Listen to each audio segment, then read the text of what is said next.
Good evening, everyone. I'm your host, Lusha the Bounty Perp, and today we're playing some Dungeons and Dragons.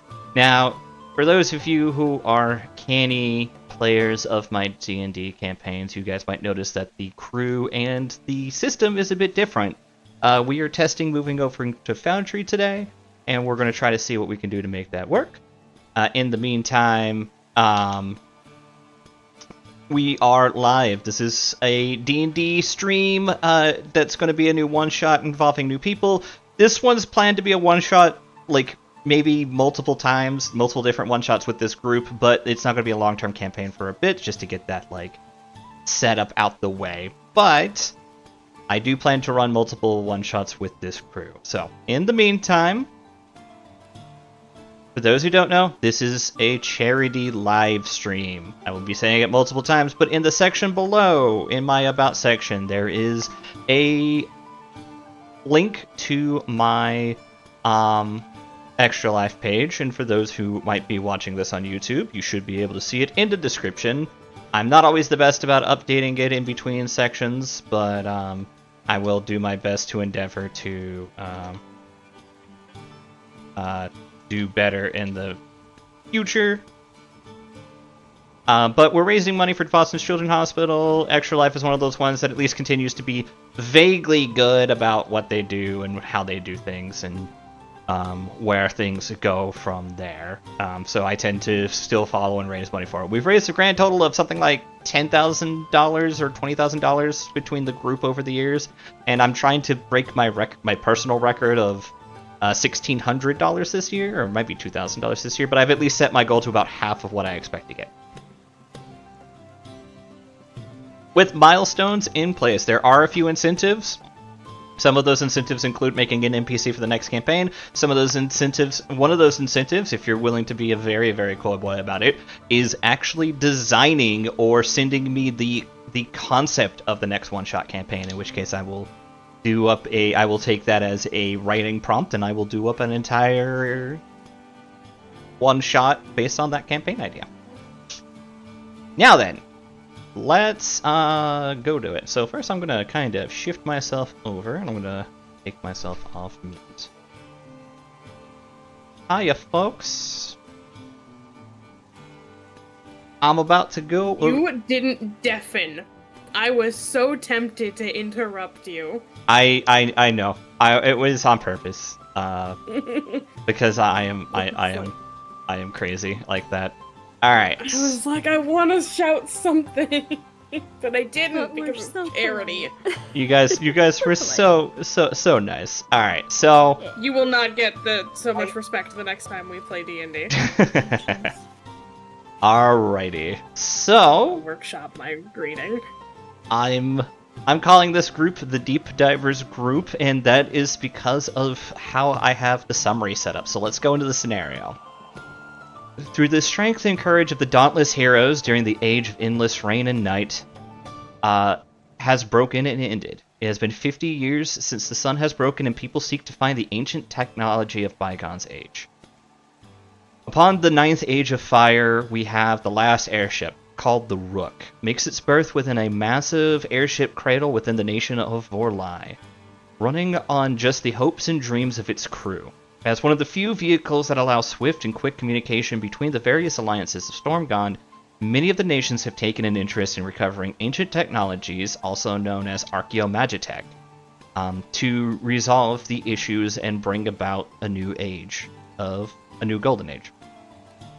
While sources can be found in ruins of battle from the early battles of the 8th Age of Darkness, it is often ruins in rust, hardly able to be used, much less replicated. So nations bordering the Lost City, a megapolis that was lost during the early part of the last Age of Darkness, began making deep dives into the city. While the reason for the Lost City's death is lost to time, it was quickly discovered that many terrible and destructive things still exist within the city. Many dead explorers and soldiers can attest to the many dark and foul things that lurk within. Enter the Union of the Vigilant Hammer, a society of researchers, archaeologists, and adventurers, along with many others, brought together in order to create a refined and careful exploration of the Lost City. It was initially spearheaded by an unknown noble of Sesren and under the eye of many nations of Stormgon. Devs have begun to head into the city, leading to many rediscoveries such as firearms, personal gliders, steam-powered motorized carriages, and even arcane-powered trains. Within the last 10 years, a series of trains have been created to go deeper into the city, even as such tech is passed among the other cities to get around in spite of a lack of airships. In that vein, airship technology has been painfully slow in rediscovery, with very small notes and few models of working parts found within the city. As desperation to keep the Rook powered and working grows, the Union has begun more and more deep and dangerous dives into the lost city to little success and much loss. Yet recently, a breakthrough has occurred. A white Sesren Karo has landed among the Union leader's desk, a human woman named after an ancient princess, Saris of Sparks, with claims and detailed directions to where an intact airship engine exists, how to get it out, and how to safely remove it. However, the coordinates are deep inside a level 3 zone of the lost city, an intenseless, dangerous area of the city. The city is broken down into 5 levels, ranging from 0 to 4. Level 0 is the outer edge of the lost city. No risk is detected in the city, and it is generally fully explored. Level 1 is reachable with the first set of train stations that go within the lost city. It's a low to moderately low risk of danger, and it's mostly explored and picked clean. This is often used to train young and new initiate members of the Union. Level 2s are reachable by the second and third set of train stations within the city. These are moderately risky areas to explore and have ongoing explorations happening within. Most missions take place here, often used as initial tests for training and advancing members to get higher and higher ranks within the Union. A level 3 or some location are sometimes reachable via trains, other times requiring hiking from the third set of trains in the level 2 areas. It is highly risky to explore these areas, even with the few train stations that exist within. Little exploration is completed, and it is considered high-risk, high-reward missions only. Level 4s are at the heart of the city, near the Broken Spire. It is dangerously risky. The area contains the largest and most dense pact of arcane storms, and still contains little pockets of despairs, even in this age of fire. Explored briefly by a branded cohort from the nations of Sesren, Vorlai, and Rojin, the area is considered too dangerous for even them to enter. No notable exploration has been done. Over the last few weeks, arguments have been made between the senior staff. It was decided at the behest of one of the more senior members, a young-looking red-headed gnome with flaming gold eyes, that they would enter the area with a small but skilled team to check out the information and secure the engine, or at the least confirm this instance. And it is you, brave Union members, that will tackle the dangers of this mission. Many have come from all over, whether excited researchers to grizzled Age of Darkness survivors, or even just curious, wonder-filled adventurers. It is you who have been selected to try and find this intact engine and help spark the return of airships. And who is the you in particular? Let's find out. Why don't we start with Chelsea says hi to Cass. Chelsea does say hi to Cass specifically. Hi. Alright. Let's start. I'm gonna jump around, but let's start with the one who's struggling the most right now, Contagion. Welcome to the party, Contagion. Hello, thank you for having me. Yeah, I am struggling the most because I am on a phone, because my PSU, my power supply, has decided to die today. Specifically today. It was working yesterday. He and I were playing Space Marine 2 together yesterday. Yes, it has decided to die today. Good news, I have a replacement. Bad news, it's not showing up till tomorrow at the earliest at 1 p.m. Yeah. So, hopefully tomorrow we won't have this issue. But otherwise, I'm on a phone. Yep. Lysarin is... My character is named Lysarin Skyheart. She is a gnome artificer who is 3 feet tall. She has bright green hair. She has grease stains all over her face.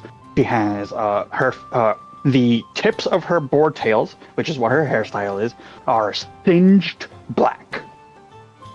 She is wearing a breastplate over a pair of coveralls and work boots.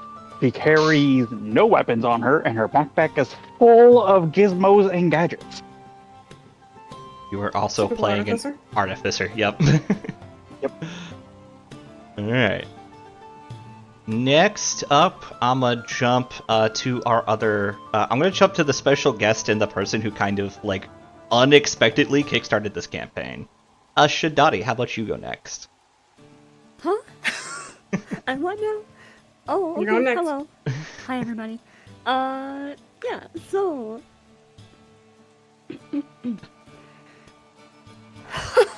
Oh, hail! The hero has arrived, here to see the mine comrades in arms succeed in our quest to temper the soul, to forge our flames, and stoke them higher and higher, that they may take to the skies like the airships we seek to help out.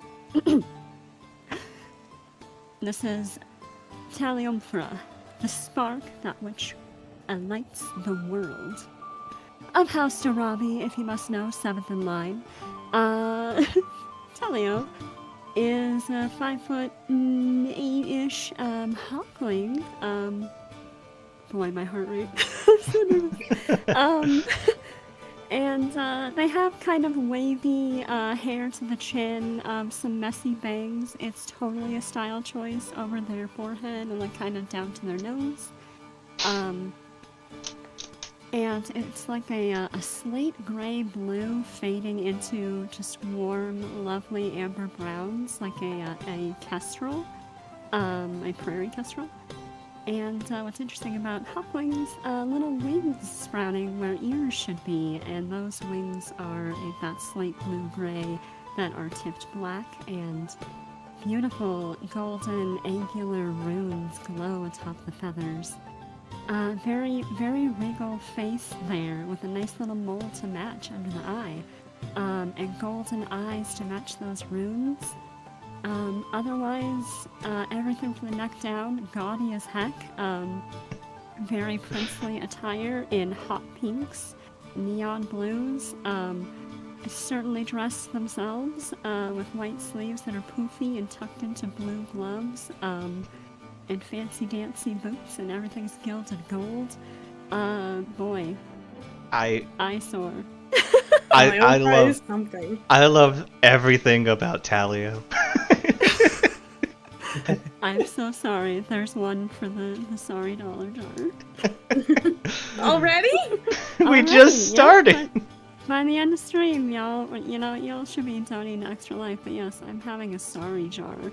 I'll be donating all my sorries to charity. But that's Talio, who's, well, taking everything in, and probably did declare that. Yep. God help you all. Yes, so for those who don't know, you might notice that my mascot has little bird ears on it. The Hawklings are based on my mascot, Lana. They are a homebrew race that are basically based on Aarakocra, but tweaked a bit to be a little bit more, in my opinion, fun to play. For instance, they can wear armor and still fly, and have good eyesight, rather than some of the other Aarakocra things, but they do lose out on some of the things. The thing about the Golden Runes is it's actually a divine blessing from the deities, and so Talio actually does have at least a little bit of something going on, even if nobody believes them. Well, I'm the hero, of course. I'm special. Just a fun fact, there's also a homebrew race that exists in Stormgun based on my VTuber. Yep. And also another homebrew race that will be coming up shortly. But I did want to add the last fun fact, because I don't think Shadati realized it. I didn't plan this one-shot until after there was a stream where you were working on art for either Falry or Naz. I don't remember. It might have been Scrag, actually. And you were like, you and I were lamenting about being a forever DM, and I'm like, oh, hey, do you just want me to run a campaign for you? And you were like, yes, and that's what started this whole thing. Oh my goodness. Well, I'm very happy to be here. Your games are fun to listen to and spooky, so this is going to be a very cool, interesting contrast. I'm very excited to be playing with y'all. So thanks for having me. No. I'll try to make this one less spooky, but I also have a leaning. Oh, we love spooky in this house. You're good. We love spooky. Also, I will note, Shadati, it's been a long time since you've had to introduce a character. That's true. Alright. So, while we're on the theme of homebrew races, Active, how are you today? Octave, buddy? Octave. Oh, did we lose him? Okay. It's weird. Can you hear me? Yes. Yes, now we can. Now we can. Okay. Sorry about that. No worries. So, I will be playing Rogbart Marshcroaker, better known as the Great Rogberto, Cyclone of Blades. He is a Froken, so a frog person, and a College of Swords bard, so not only skilled with the blade, but knows how to put on a show with it. He stands just under 5 foot tall, green skin with large purple eyes, and wears a hat shaped like a lily pad.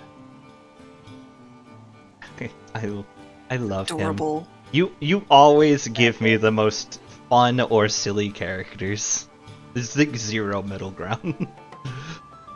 Alright. Next up on the list, we have another returning member from the Cozy Tato group.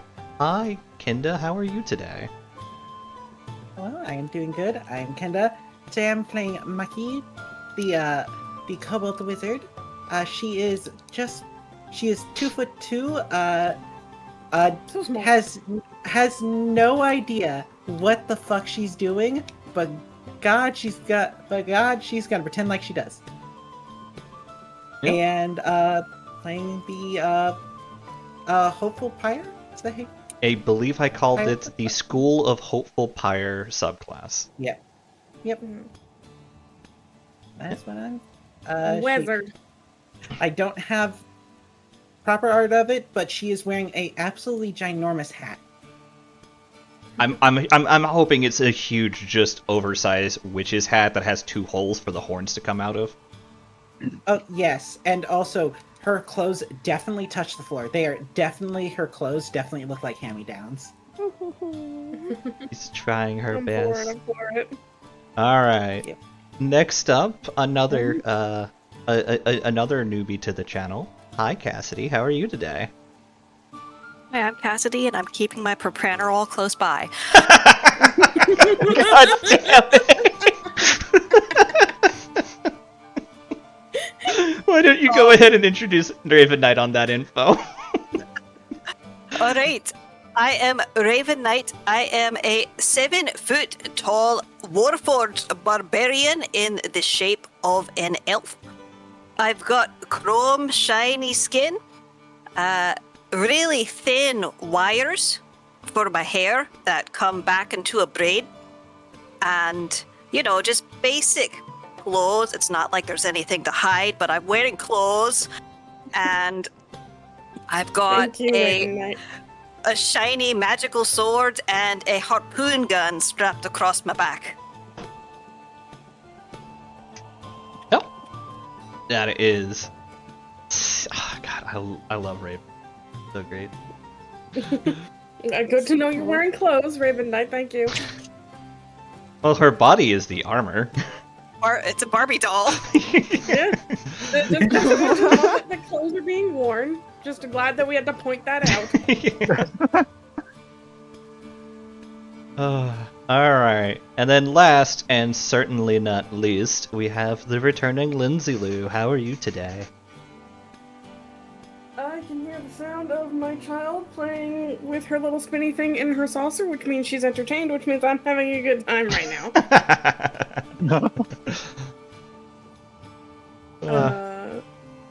Why don't you introduce Rain to us? Okay. Yes, so I will be playing Rain, who will be leading the Deep Divers exposition tonight. I am playing the same class as Shadadi, the Divine Flame Sorcerer. To address the elephant in the room, because I'm sure everyone has Room's noticed. not here. Yes, I'm playing yet another red-headed gnome. Yes, she's a distant relative of Naz's. In case anyone was wondering. Because I went, okay, you know what, we're in Stormgand, I'm gonna stay with what I know. We're gonna be a little red-headed gnome, except this one has Fireball. This one does indeed have Fireball. At minimum, 3 people here know Fireball. I think 4. I think Contagion also knows Fireball. No, I know Lightning Bolt. Oh, right. You I do like the concept Everyone of fireball. Artificer having fireball, because it's like, what's their fireball? They just chuck an actual grenade. I mean, am I wrong? Nope. That's basically the premise behind my lightning bolt. A giant Tesla cannon comes out of my things that'll be discovered by the audience later. Yeah. Oh my goodness. So I didn't add. Just as a, Go ahead. sorry, quick, just as an aside, the shitty attitude runs in the family. Oh, good. So she's gonna be an asshole with a heart of gold. I see. I'm glad we're keeping the theme. Yeah. Alrighty. I didn't have her name or pick a actual design for her, or decide that she was gonna be a descendant of Naz. No, sorry, not descendant. Naz probably doesn't have children. I keep doing that in my head, but I'm like, wait, no. A relative of Naz until super recently.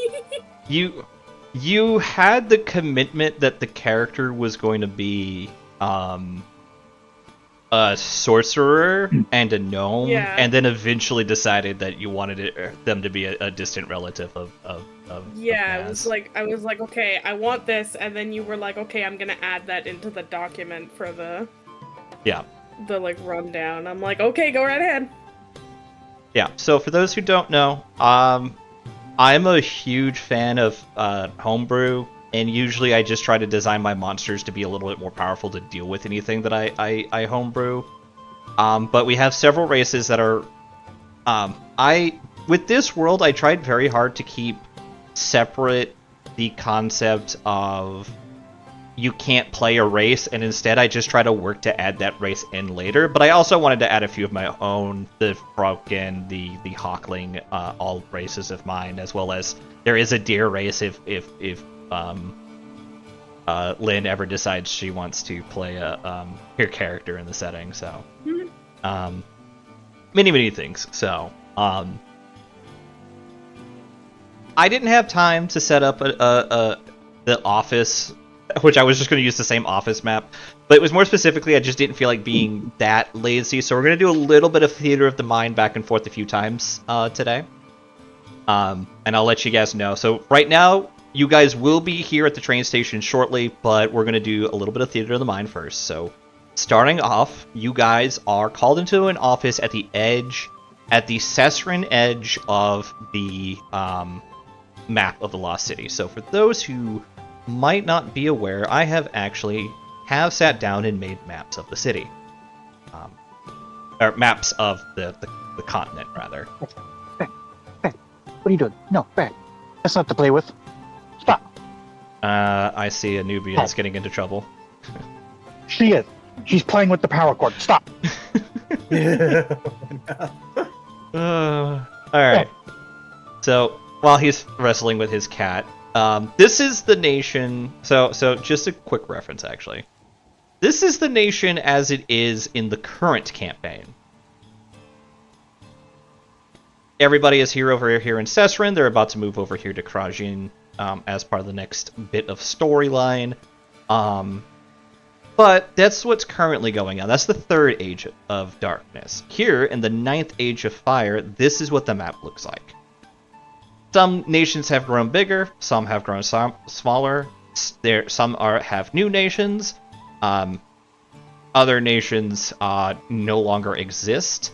And this leads to the Lost City, a large countryside city that was destroyed basically over the course of a week from within. It more or less, nobody quite knows or believes what happened, other than that there was some sort of catastrophe and that the city was was very quickly destroyed from within, leading to many arcane storms that still ravage the city to this day. You guys are meeting on the Cessarin border to the Lost City. It is, in fact, one of the closer borders to the area that you guys will be going to. So, within there, you are brought into an office space, and there is a relatively, young to middle-aged, dark-skinned woman, long black braids kind of pulled into kind of a low-hanging ponytail, who definitely looks like she could really use either a cup of coffee or 5 solid hours of sleep. This is Saris O'Sparks, who is sitting here working on some documentation, and she looks up. She actually smiles brightly as Lucerne enters the room, and she goes, "Oh, Lucerne, how are you doing today? How is it going? Did you get everybody for me?" Yeah, I did. Awesome. Please, bring them in, bring them in.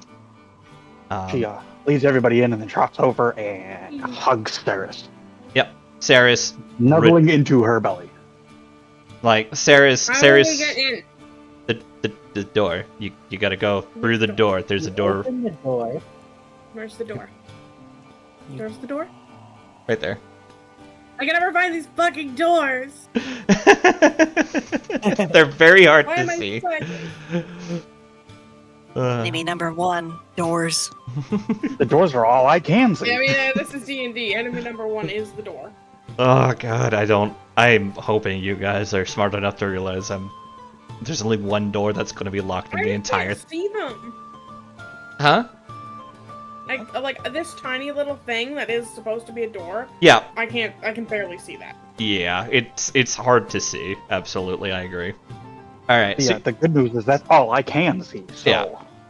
So you guys entered this room. It's not this room specifically, by the way. It is a room. So you guys enter the room after being beckoned in by Lucerne. You see Lucerne get up and give Saris a big ol' hug. And Saris, eagerly returns the hug, and she smiles and ruffles Lucerne's head, and she goes, hey, we're supposed to be professional, and kind of, like, boops Lucerne on the nose before she goes back around behind her desk. And she goes, alright, so,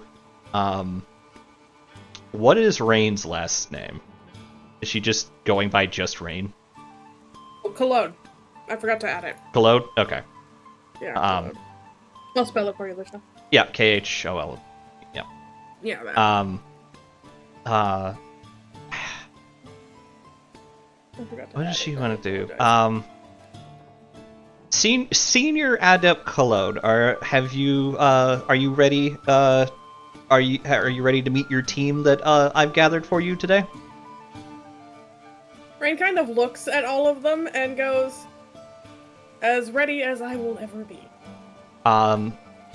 One I've heard that has been in your company before, Miss Raven Knight, is a well-skilled and well-beloved member of the team. She's highly durable and is willing to go through the extra mile of going through. I have sent forth her recommendation to go with you upon this mission. I approve of that one for sure. Yep. Next is the little kobold Maki. Her mentor specifically volunteered her services in place of herself. I have yet to see her do more than basic level 1 dives, but she seems to be very, very skilled at them and contains a small but not insignificant amount of firepower to her. Hey.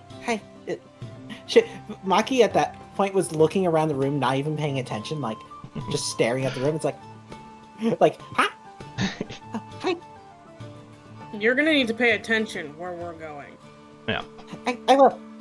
Swear. Also, do you need a new cloak? I don't want you to trip. No. I'm sure it'll be fine, Alright. Sarah says, semi-confidently. Semi-confidently. Rain will just, like, side-eye her, like, really? Yeah. Next, I send you my right-hand lady here, Lucerne. She is she is an expert in steam engine technology as well as use of arcane devices. Considering some of the workings and expectations that might come from this mission, you are going to need her expertise on this mission. I've seen Lucerne's work before on Raven Knight. This should be fine. Sounds good. You've also seen my work on the trains. They were mine. Indeed. Really? She was one of the spearheads for the steam engine that leads for the trains that go into the deepest sections of the city. She's a... Rain just kind of nods approvingly. Yep. Indeed, I'm also testing a new thing today. Yep. Just don't let it blow up in our faces. I'm confident that it will only blow up in her face at worst. But even if it definitely blow up, but not explode. Sarah lets out a giggle. All right, and then she looks between the two remaining characters, and she goes back and forth, and then she points to a Froken, and she goes, "This is Rogbart Marshcroaker. He's a highly skilled level 2 bard, level 2 diver of the bard variety, and tends to handle himself surprisingly well in his dives. He's a very good frontliner and will do well in support of Raven Knight in Lucerne, I believe." Charmed, I'm sure. Always happy to meet a fan. Excuse me while I just take. Oh, don't do that. I'm just gonna take a small step back here. Last, and he certainly thinks not least, we have Talio. Taliomorphra? Talio. We have Talio. Talio is just fine. I love to say it as That was partially me not being able to say it. Yeah, you know, I write these names out. I'm like, that sounds fun, and then I say it out loud, and I'm like, I regret this, but whatever. Talio is fine. But I like to imagine like Sarah's like looking between Rogbart and Talio, and every time she went back to Talio, it was like a different pose. Yeah, Yeah, absolutely. Oh my god. that is the Different biggest pose like every time. Deltarune energy ever, by the way. Yeah, not rules card. What? But yeah, so like flips his fangs and rests a hand on his collarbone and like, yes, I am perfectly natural in my capabilities on this mission. Surprisingly, for all his tark, he is one of our better level 2 divers, and I do feel that he is going to add a certain amount of skill and explosive energy for your dives. And she gives you a, like, please forgive me smile. Recommended him. I need no recommendation. Who I'm recommended meant to be him? here. Somebody who worked with him before, the originator of the letter, actually suggested him alongside Lucerne and Raven for this task. Question for you, Talio. Yes. Are you able to spend 5 minutes without? You cut off there at the last What? second. Oh, are you able to spend 5 minutes without talking? I could, but why would I? Because where we're going, we obviously don't want to be noticed. Oh. Who Oh, recommended yes. him again? I am a master of stealth and espionage. Like poses again, and look at that gaudy ass, like hunter orange cape and out the of game pocket. question, what is his What's stealth? up? What is his stealth? Please, I need to know. Oh, he has a +8 actually. What? Okay, that's He not bad. can be... No, As... I feel like that needs to be manually changed. I'm here for it. No. I want it to be. I want it to stay because I want it to be a talent. It's like he can do it. He chooses not to, but he can do it. Fine. Yeah. No, I actually did have reasons for picking that, so we will see. Okay. Yeah. Rain presses X to doubt. Oh, absolutely. He Meanwhile, me and Raven look at each other. What's a stealth? I know. What is a stealth check? he- I am checking me out right now. Walking away from this situation. So yeah, Already having regret. Ceres Yeah, does basically go. He came recommended as with the crow amongst a list of many other candidates, and he was one of the higher recommended amongst people on his teams. He did came with several asterisks about his sensibilities, but his skill is not within doubt. And then everybody turns and looks over at Talio, who strikes a different pose upon hearing skills not within doubt. The more asterisks means the more stars upon my resume. Maki is obviously staring directly at him. Wink. We can't change anything about this now, can we? No, we cannot. Truly a boon we shall all be in working together. It is a pleasure to meet each and every one of you. I'm looking forward to getting this over with. It's better the Lasaren happily waves at everybody. Hiya! Yeah. So Ceres goes, this is considered a high-level mission, but you guys are not to risk yourselves unnecessarily. All missions and dives come with risks, but this is one that is basically on a... It is risky, but it is not worth your lives. We can always send other teams in following up on your guys' reports to head out and handle problems. Just do your best to scout and find out where you can and where these... Even if you can just find where the airship is located and then get that information back, the confirmation that it exists, we can follow this dive up with another one. Now, that being said, the sender of the letter was fairly confident that you guys should be able to get to the airship engine, and has sent several specs for a runic array that can shrink down devices, to which Lasaren has dutifully put together a set of 4 If you can apply one to each of the major components of the airship and put it into shrink it down so that it can fit, you should be able to put it within this bag of holding. And she holds out a bag, a basically just basic brown-looking backpack to Rain. Senior Adept, Senior Adept Kola, please take this. You will be in charge of keeping track of the device once it has been secured by Adept Lasaren. Understood. Alright. If there's nothing else, the train for your guys' departure is waiting on your guys' arrival. It is on a one-way deep into the Lost City, to the Cinderdrift Downs. And she hands each of you a sheet of paper. This is a quick cartograph, or a quick detailed information on the Cinderdrift Downs. You guys can read on your train ride. Train should take you about 45 minutes to get to your destination. And with that, she asks if you guys have any other questions. Lasaren asks technical specs of the ship. It is considered a frigate-style airship. It is smaller than the Rook, but its engine is considered to be,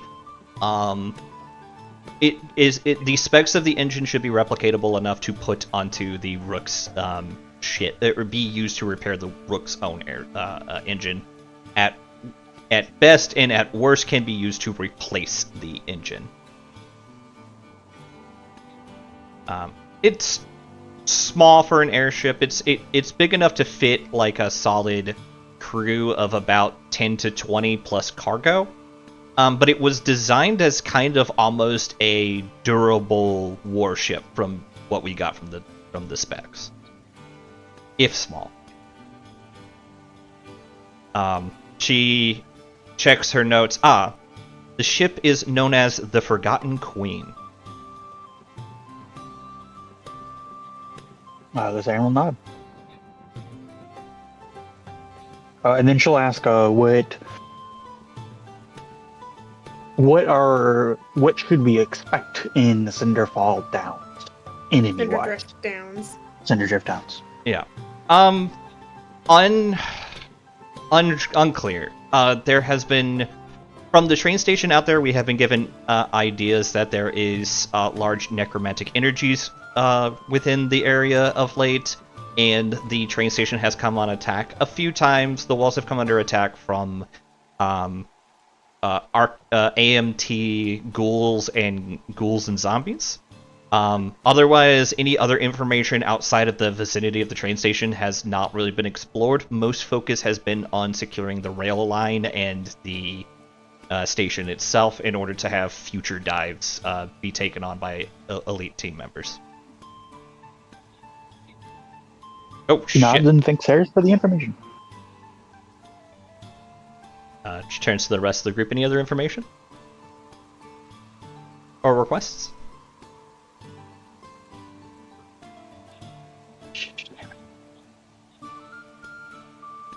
Alright.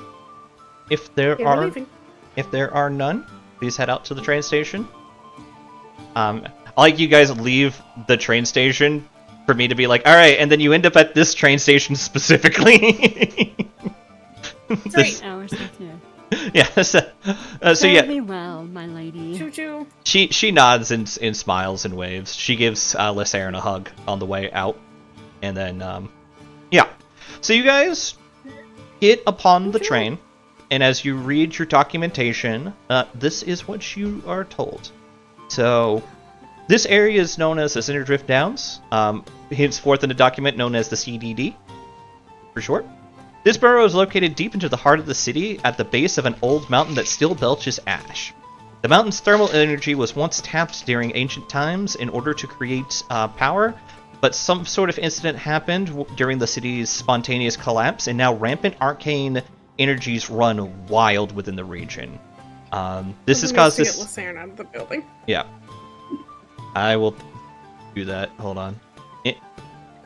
As I said, I cannot move my character. Yeah. I decided I was gonna try, and my screen freaked the fuck out. Yep. Yeah. I can do it like that. Yeah, there we go. Alright. Now you're on the train with The everyone. good news is I can follow it. How do we rotate the character tokens? Control and mouse wheel. Got it. Perfect. Alright. So, okay, what was it? Rampant arcane energies run wild within a region, and CDD, the CDD borough was abandoned as it was swallowed by unnatural arcane storms. It is said that the area has become warped and changed by their magics. Rampant AMT experiments run wild amongst the streets, and those poor unfortunate souls unable to escape became infused by the arcane energies and burning energies roiling within. The area is said to be infested by necromantic clockwork or arcane-infused undead, dark arcane abominations, infused dark arcane abominations, and infused and involved metallic beasts, as well as out-of-control golems and ghouls. Arcane ash storms still run rampant around the area, making airship travel in and out of the zone difficult to impossible. With such dangers barely understood, let alone studied, the Cinderdrift Downs has been labeled as a level 3 high-risk zone. One station leads in and out of the borough and is heavily fortified against attack. The Farspeak radio device suggests to work within the roiling arcane storms. Farspeak radio devices struggle to work within the roiling arcane storms, making communication once abroad very limited. Recently, though, it has been uncovered that amongst the ruins of the Cinderdrift Downs was an old airship repair facility, hitherto unseen until now. Still intact near the base of the mountain. Whatever magics keep the area hidden have either burned out in the storms or were somehow removed. But a contact within the city has alerted the UVH leader has alerted us to its access being granted. So yeah, that is the relevant information about the Cinderdrift Downs. You guys go ahead and feel like talking amongst yourselves for a few minutes while I go run to the bathroom real quick. I'll be right back.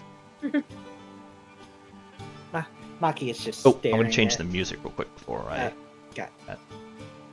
How do you Thank you. pronounce your character's name, Shidati? Talio is totally fine. Talio's good enough. Taliumphra is how it's pronounced. Taliumphra. Just gonna say Tally, just to... Yeah, no, Easier you're for me. good. Yeah. Oh, Yeah, I have she a was just question staring at about Kat. Raven Knight, actually. Hey. Is it always the full name Raven Knight? You can call her Raven. Okay. She will respond. Raven Knight is very long.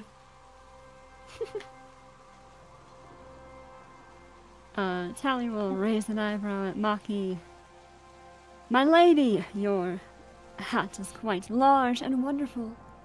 As he, like, flips the paper on his, like, seat, like, he probably, like, spent 2 seconds reading it and, like, just threw it in his seat. Thank you. Mm-hmm. It's okay, some of us are reading the document in its entirety. She just, like, stares for a second, not sure how to take the compliment, and then just goes back to reading. Oh.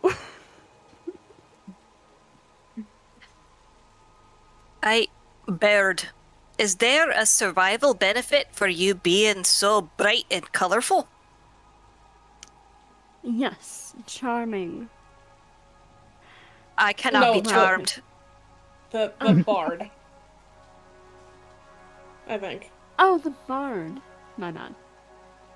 Both of you are very bright and colorful. It's hurting my optical receptors. Mine too, Raven. Oh, but to ask that you look away. But nay, look upon our friends, Mr. Rogbert, then. It's good to meet you, sir. Got gestures to Rogbert. Gestures flourishingly. Yes, like, okay, if you can't look at me, look at him. He shakes There is Talio's some- hand and kind of swishes his cape out with a flourish. Pleased It's to meet very you as obvious well. why Saris was trying to decide which of them to introduce first. Like, oh, who do I subject Rain to first?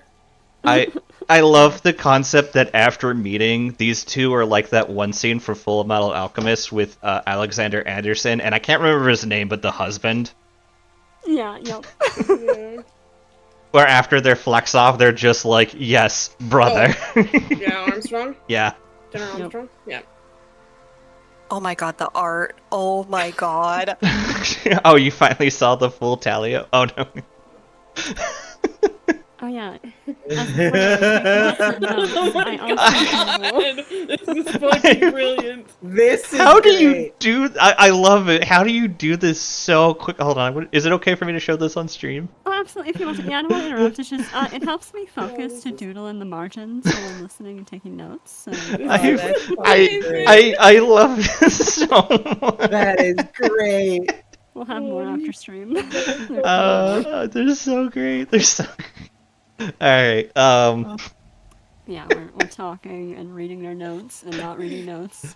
Rain is just like, I'm looking forward to sneaking around in here, and then looks at her party and then just sighs in defeat. It's like, this is not going to be a quiet operation. There's Raven Knight, who is a giant fucking metal thing. There's Don't the worry, artificer I who can be go... sneaky. Clank, clank, clank, clank, clank. There's the artificer who she's not convinced won't have something blow up. The little kobold wizard who looks like she's going to trip over her own cloak. And then there's Rogbart and Talio. Who To be seem fair, to have kobold- anime sparks floating around them. I think the On the kobold's train, right? probably gonna be the sneakiest, honestly. Out of if you're to describe that. On- Exactly, and it's still gonna be the best. The on the options train, are right? bad. Yep. Yes. Yes, Sorry. Contagion? On the train ride, because I am a rock gnome, I have a special prestidigitation where I take 10 minutes to create a device. Yep. I will also use a artificer ability at the same time, which also takes 10 minutes. You're doing the thing. Why is To this create a Yu-Gi-Oh? bot. To create a robot whose entire purpose is to haul ass playing a lullaby. At the very beginning of it, something like Twinkle Twinkle Stars, Mary Had a Little Lamb, does not matter. But it's like the first 8 notes on repeat. No. And You its know what you entire should purpose is to haul ass. do? No. I have something better. I need to link you something, Pagan. I know what this thing's gonna play. I am the storm that is... No, wait, that's my theme. Never mind. I think No, Tally would. Contagion, it needs to play this.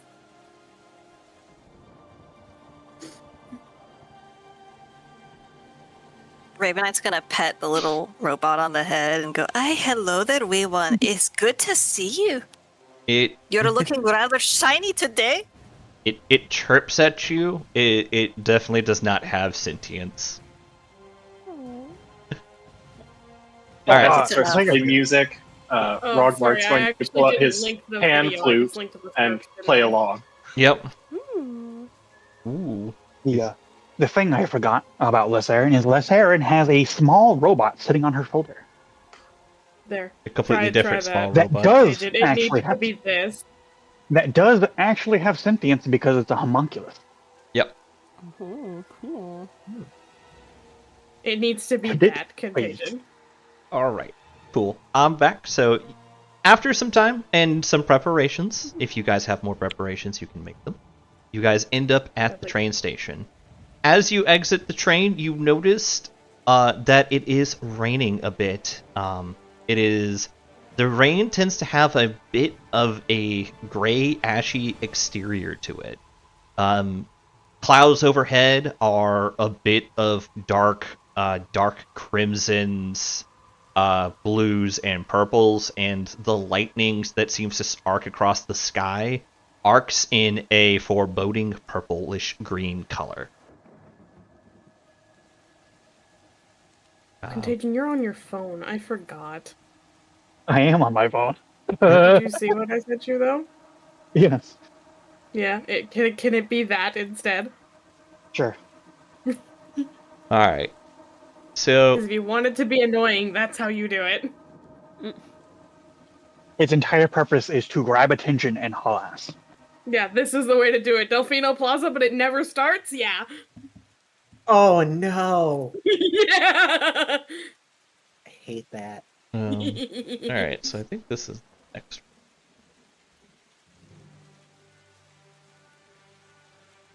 Yep. Yeah. There we go.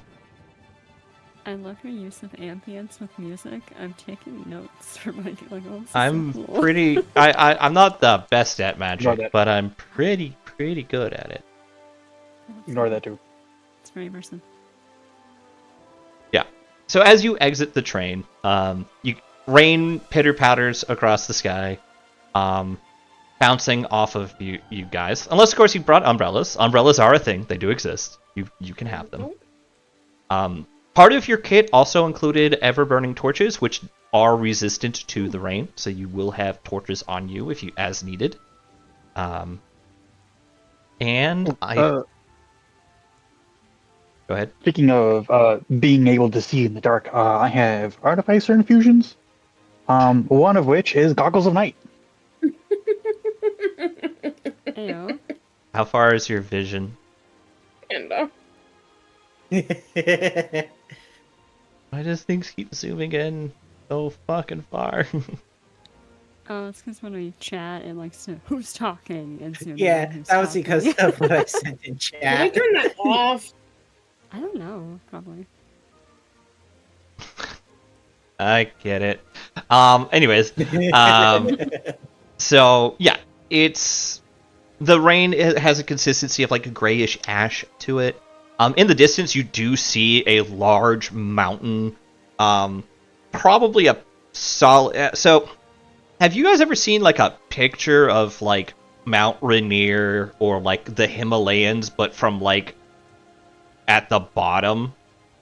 No.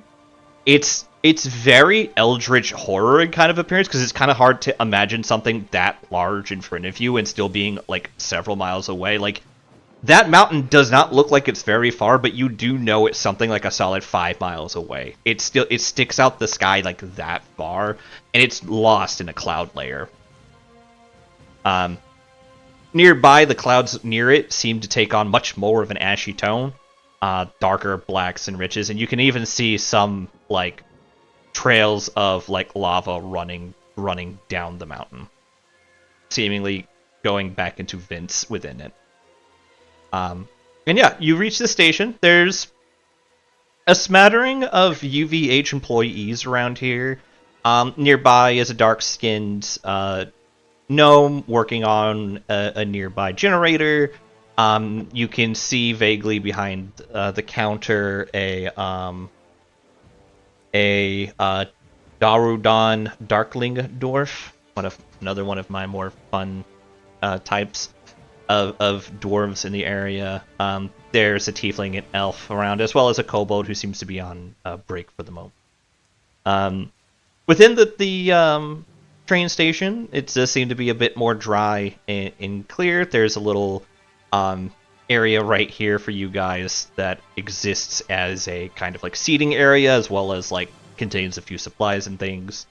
Otherwise, this is just a basic stop for you guys to kind of get your bearings and kind of understand what you want. There does seem to be some sort of station mistress here as well, who is watching you guys curiously come off the train. She goes, "Oi, you can come over here to talk, or you can come inside where it's a little bit drier. Either way works for me." My mouse keeps double clicking. I'm just trying to move. Mm-hmm. Lysarin will walk over Where to do I the. want to go? Are you going to walk in with Lysarin will everyone split else? off from the party. Lysarin will split off from the party and go help the gnome working on the generator. Yep. It seems like the generator is getting a little bit of a minor/low output. You see where the problem is pretty quickly, and you and the gnome, and what I'm guessing is also Raven Knight, considering she's still floating around there, are able to kind of get it like jury-rigged, and some of the lights in the area kind of glow a little bit brighter. Yeah, there you go. Definitely more than enough.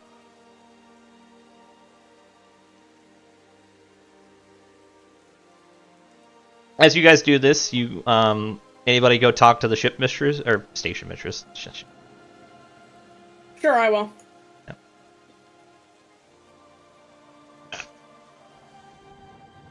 She looks at you and she goes, "Are you part of the diving party for this area?" Yep, I'll have to find the airship. Yes. One of heard about that one, though I don't know too much about it. Can I see your papers? She holds out her hand. Proceeds to show papers. Yeah, she takes the papers. She pulls out a stamp, stamps it, notarizes it. Hands you. She puts the papers in the station, which is typical for train station dives, as far as you're aware. Usually, you come in, you give the papers, they hold on to them. You're given a key card, which she hands over to you. And she goes, "This key card will open the gate. That'll let you out." You can't see it in this picture because I kind of used a pre-gen picture and I couldn't figure out how to make walls work the way I wanted to.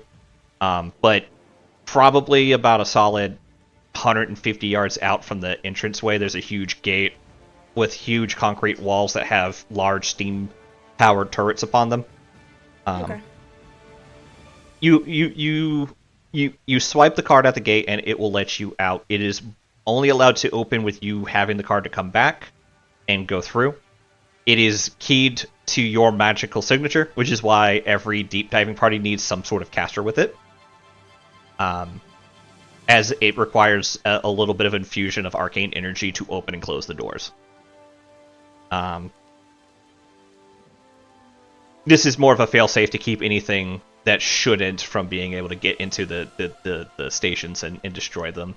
Very new, recent technology that was made. So she hands you the key card. She goes, "Storm's been a little bit bad the last couple days. Team here is a little concerned about the weather, so make sure that you bundle up tight. It's going to be a wet one." Won't be a problem. She nods and she goes, Galileo, can you get your outfit wet, or is that going to be a problem? Oh, I'm quite fine. They have been casting prestidigitation on themselves with their poses since they got off the train to, like, get the ashy rain off of their clothes. I want to imagine every, like, minute or so he just snaps his fingers and just, like, it just clears all the grime away. Absolutely, yep. Yep. Siren's doing the same. Excellent. Party of arcane. Wizards swear to God. Then I guess we're Monkey good. does it, except the very ends of her outfit are still a little wet because she's like, I can't get the. Oh, well, I'll cast prestidigitation, just very, like, my lady, like, flourish, and I'll cast prestidigitation now that we're out of the rain to clean it off of her. Heroes. Thank you. Thank you. Of course. All right. Weather is a non-issue. Clearly. You do seem to be quite adept with the rain, Miss Rain. Look, my parents thought reverse psychology would work on the world. You know what? It did! It has been more sunny of late. We do even see the sun out here on occasion. She, like, taps her pen, and checks anything, and she's like, you got any other questions for us before, you depart? You're welcome to stay as long as you need to get your affairs in order, but, I gotta go check on those converters and make sure all the other things in the area are handled. If you are done, we have to get the train turned around so it can be sent back. Did the two outside have anything to say? The siren waves goodbye to her train. Bye, Bertha! And then heads inside. Gotta go move you myself. You do. You have to. The GM is suffering from phones. It's just because I have to do this on a freaking Mac. Oh, that's some bullshit. Okay, I can see no the longer door. follow my character. There you go. You are in the room with everyone else. Yay. Raven is... Any questions before we go? No? Good, we're going. Just want to close the bottom Already asked door all the because I know questions. she's about to push her way through it. Beat. Yeah. I beat you.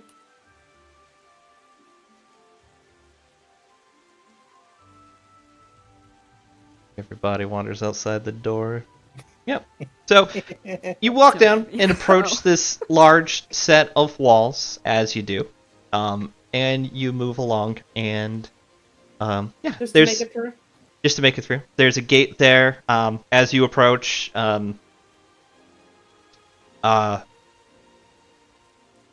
Rain holds up the card, and she pushes a little bit of her like magic into it, and the door reads the energies, cracks open a bit. You see, it's mostly clear. There's definitely nearby. There's definitely some decomposing bodies of various undead that have tried to get into the walls, but nothing that was any sort of serious struggle. And yeah, you guys leave. Traveling through the city is a little bit dangerous. It's very much a struggle to get through, to make your way down. Trying to understand, the layout of the city.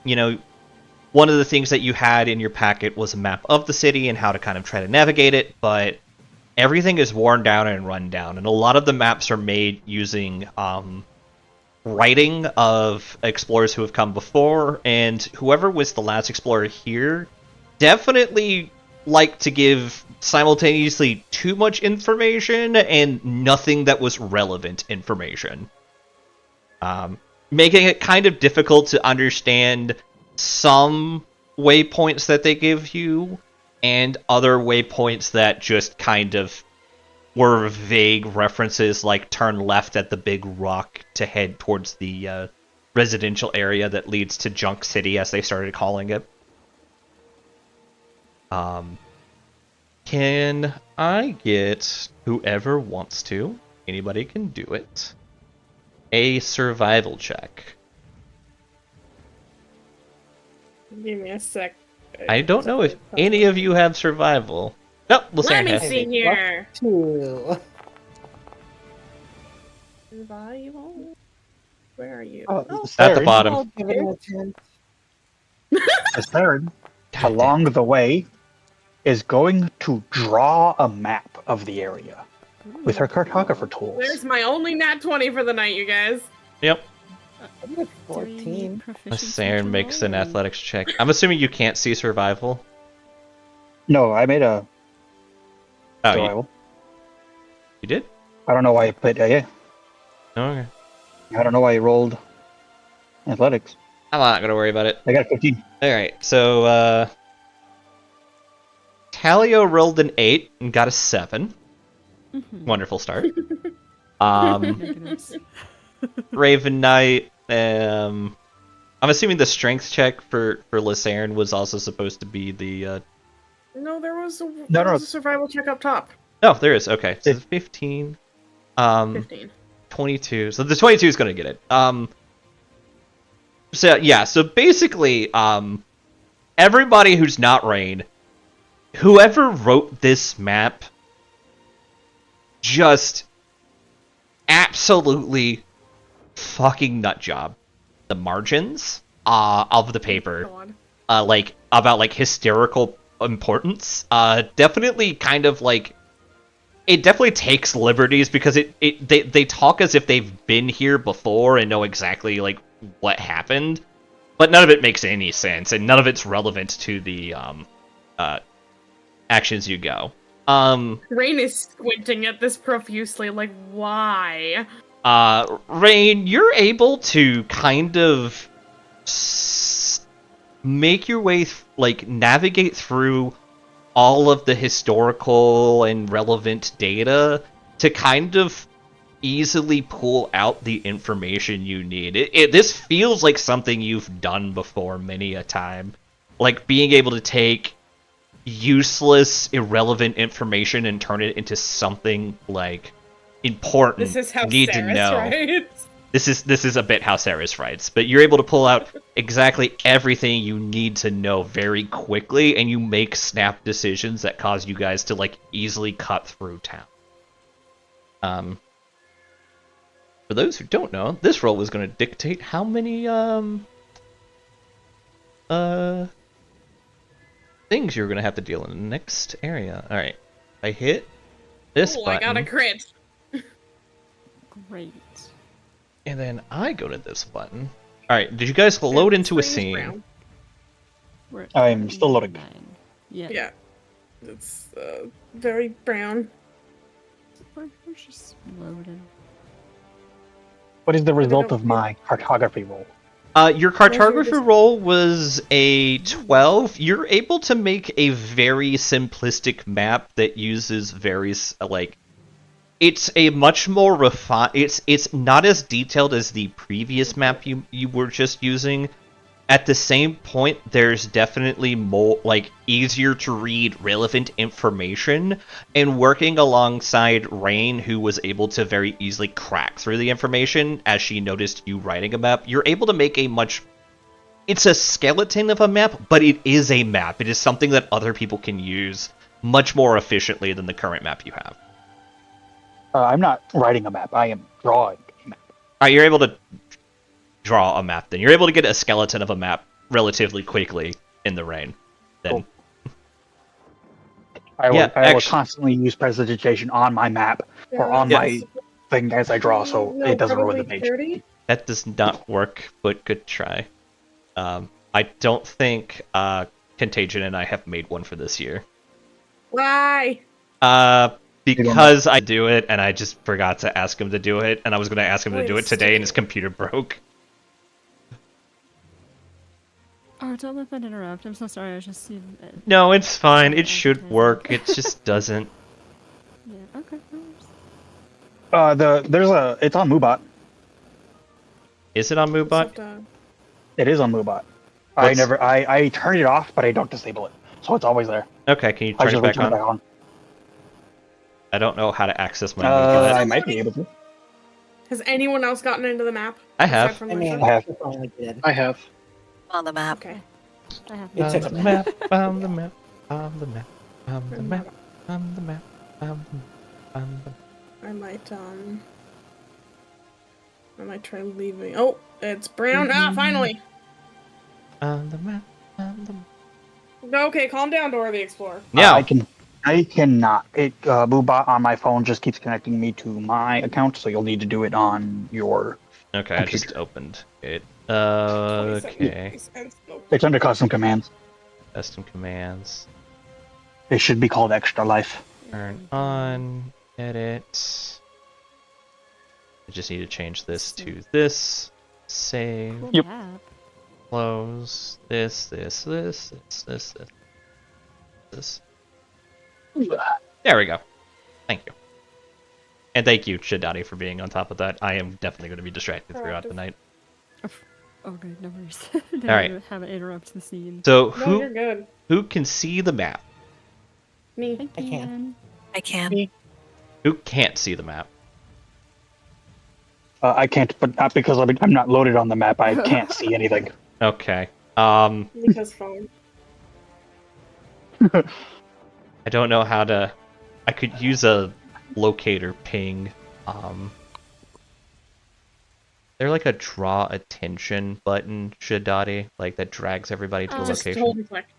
Yep, hold left, click, and it'll just ping. Yeah, I see a ping, but does it draw people's like attention there? Oh no, I think what you could do is just Oh, I have an idea. like boop or something. Yeah, That works. That'll might at Red least put character. Lucerne put Contagion next to Lucerne. Ooh, okay. That has zoomed me in. Yep, but maybe you can zoom out of it now and No, I have no control over the map. okay. Well, we're doing our best. You might want to just look at it via my I have been. I have been. okay. All right. Oh, hey, my map. Yeah.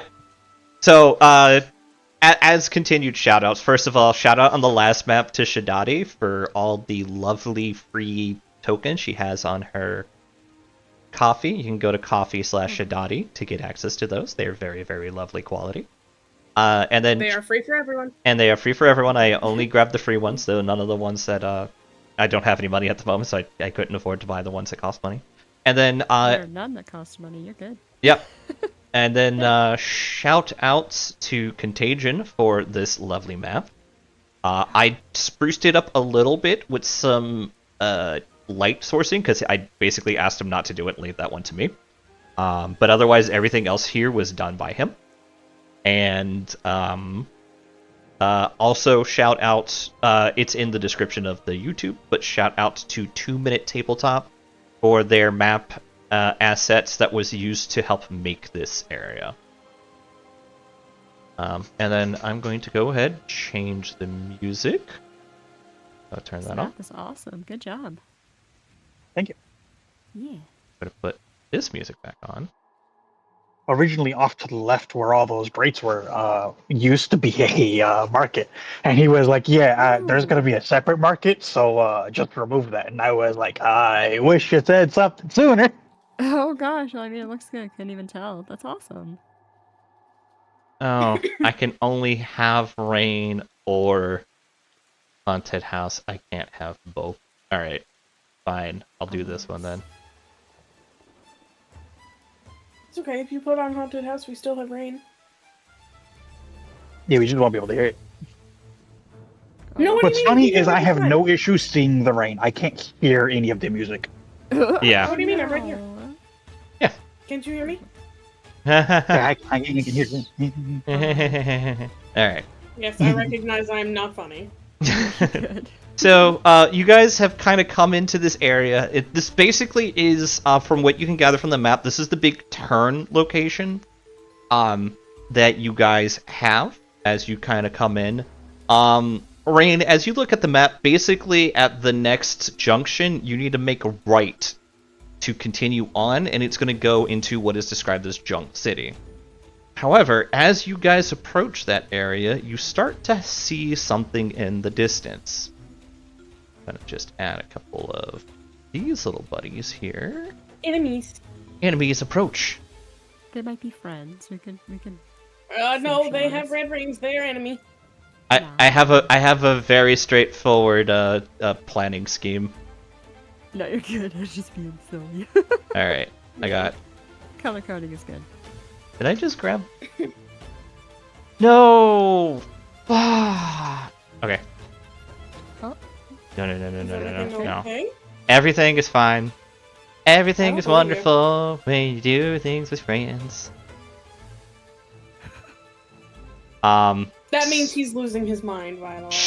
It'll be okay. Oh no, he's lost it. Mm-hmm. You knew Gone. this a long time ago. No, like this is special. This is Lusha is getting very sick and tired of these things just not working. I know what I need to do. I just have to.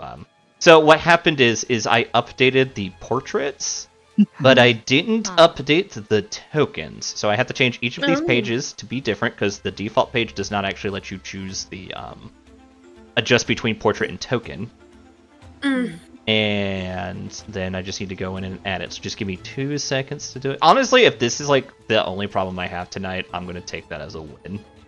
Yeah, I go through it all the time. Like, I change my tokens so my players aren't like, I know what that is. Like, oh no, you don't. This was one. So this is a token that I got as an initial art from a game called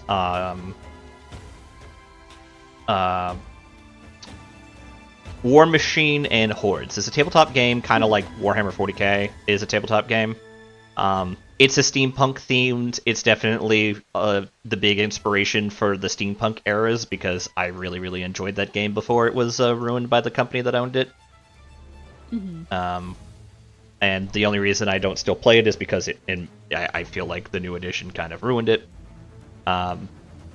They have recently come back being owned by a different company, but I still don't like the game in its current state, and they also, like, all my old models no longer work, and I'm not dropping $400 to play this game. Fair. Understandable. So, yeah. Now, when I post these guys, it should have different artworks, because this basically was a concept for a unit. So we have that one, that one, that one, this one, that one, 1, 2, 3, 4, 5, 6, 8. Move this one over here. These are very like Wildermyth Mortha guy. Ooh, they're cool. Yep. So these are known. They're just a little less goofy. Yeah. So these are known as tech thralls. I called these guys archaeo labor ghouls. So as you guys approach, a enemy starts to crawl out. You have two basic major types of enemies here. You have the arcane saturated zombies and the archaeo labor ghouls.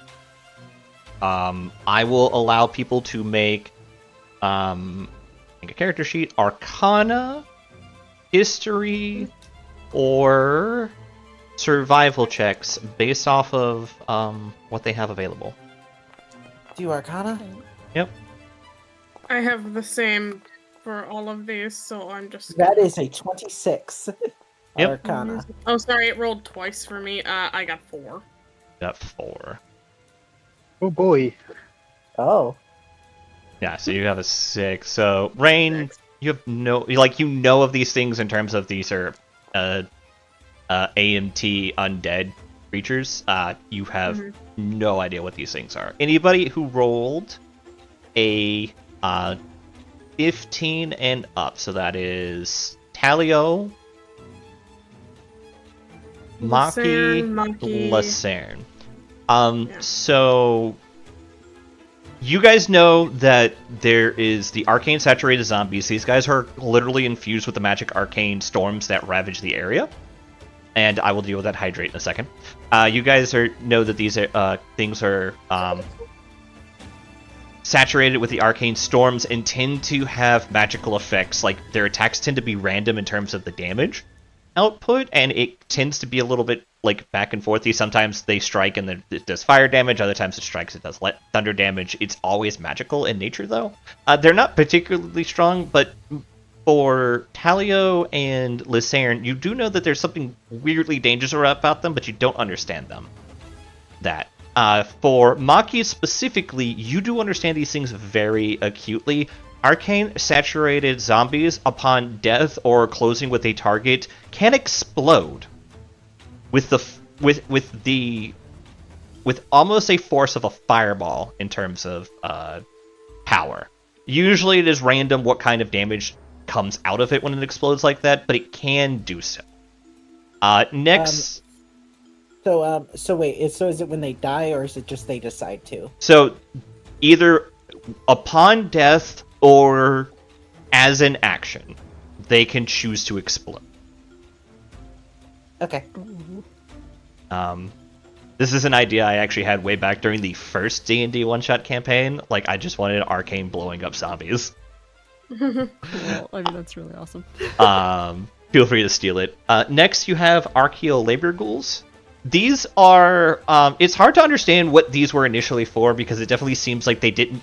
Either these were understood to be craftsmen in the Lost City who became fused with their machinery and became like corrupted by necromantic magics, or they were some sort of twisted experiment by a necrolich, or not a necrolich, a tech lich, a lich who combines like artificer-like constructs with undead living materials.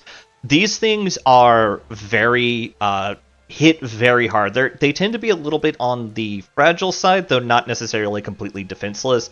They can soak a bit more hits than than your typical zombies can, but if they can get close to you and hit you, they're going to hit you rather hard. So yeah, that is the breakdown of the Labor Ghouls. Well known about the Labor Ghouls as well that all of you would know. Most of their weapons are corrupted in some way, whether it be by poison, necromantic energies, or even by the electrical arcane storm itself. And now we have our first combat. So, can you walk me through how to do this?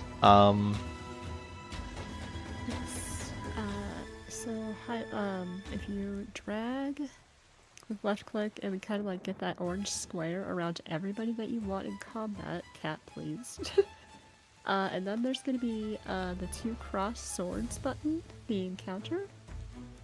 So with everybody highlighted, you should be able to see a begin combat button in the combat encounters area. Yeah. Okay. And then we should be able to roll initiative. Alright. I just hit the begin combat, so everybody start Okay. rolling initiative. Yeah, we'll see if it shows up. Did you highlight all of us? I highlighted all of you. Oh, cool. Oh, it's working. Sweet. Okay. Boop. Tally-ho, tally-o, with a 6. He's definitely really, really, really He's so distracted distracted. by the Yeah. ash storm. Yep. Ravenite is distracted by Tally. It did not roll. It did. Got it. Lasaren rolled. Yep. So what I get? 14. I do not see it. Nice. Okay. Be careful of the labor ghouls. They can explode, from what I've been told. Arcane saturated zombies. Beware the zombies. Okay, sorry. Got it. I have a dice for my character. Alright.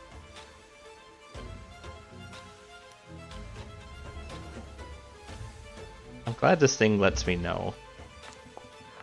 We are so far from the combat. Yeah. So it's up to you guys how you wish to deal with this combat. You do know that, like, these things are not particularly fast creatures. Which I did not put movement on any of them, but their movement is basically 20 feet. Oh. To even get in there is double my movement. Alright. How do I sort this? I believe... It looks like it's pre-sorted to me. Oh, it is Yeah, pre-sorted. automatically. Neat! Yeah. That's so cool! Alright, let me see if I can Yeah, pull I'll that show up. you carousel later Yeah. for visuals. Alright. Um, Oh, I need to do the 2 zombies. Zombie. I Zombie. feel like Talio would have like raised their eyebrow to Maki, like, oh, thank you, I've never seen such an explosive outcome. Should we avoid them, friends? Or cleanse these lands of such blight for future? They've already spotted us. They're not letting us go. Oh, Yeah. Well, he squints into the distance. I had no idea. Great. Glad to see you're paying attention. Alright. First up is Lindsay Lou. I might not surprise you have a character with the alert feat. Well, look, I like Oh, so the good. +2 initiative. Okay. I like being allowed to play the game. What is my? I'm 25 feet of movement, right? You're 25 feet of Sounds movement, small. you're a gnome.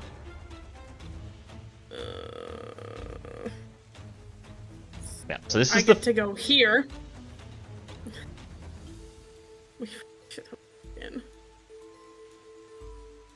I need to look in my spellbook here at things. you have, depending on what your range is, you will have some pretty good range on at least some of the front things. Yeah. I just gotta figure out what I want to start with here. Oh, I did hydrate, by the way, after you started talking. Oh, I should do that too. I'm You know actually- what? We'll just. Like Lynn, I'm really good about it. But unlike Lynn, I've never made it more expensive. Now, when D&D We happens, my can body start doesn't with this, exist. I guess. I can start with a firebolt. Ooh. Firebolt. What you targeting? I have to figure out how far away everything is. So if you click on the measuring distance, you can click on your character and drag over to them, and it'll give you... That's wrong. Why is that a circle? No, do I under just- token controls, go to measure distance. Where are token controls? It's the little character circle trapezoid at the top, and then there's a measure distance button. It's the ruler. Where- Oh, I see. I'm sorry. Yep.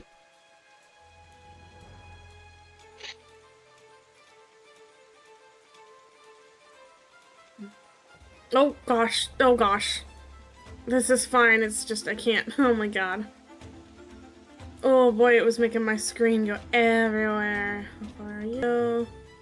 Oh, I can even hit you if I want to, I think. I would say the only ones you probably couldn't hit in terms of line of sight are the two that are around the corner. Yeah, I can.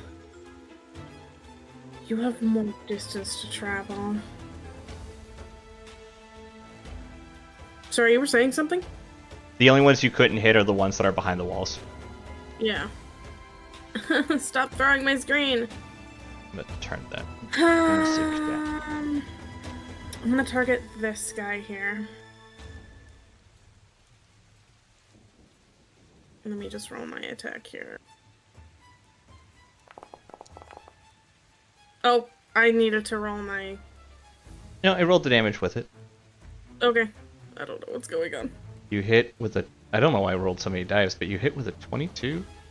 Which one are you hitting? This one. Okay. Just... pull up your token. Oh, because I'm on the select token. Oh, there you go. Applied the damage already. Maybe not. -9. To get rid of this weird There you go. circle thing that Alright. I made by accident. I saw the little red dot go up. Alright, so you did hit. You did 9 damage. Great. I can't open the character. Well, that was weird. It's fire damage, so... Okay, you're fine. Damage calculated. Yeah. Yeah, I didn't make the things that were numerous in numbers weak to fire damage for some maybe particularly obvious reasons. Mm-hmm. Just thought. Alright, so now I just hit the next button on the encounter. Mm-hmm. Alright, and then it should move on to this guy. Right. Alright.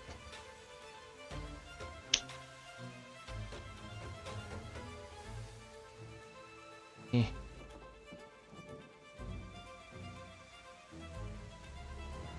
I'm going to just add this as I go along with each of them.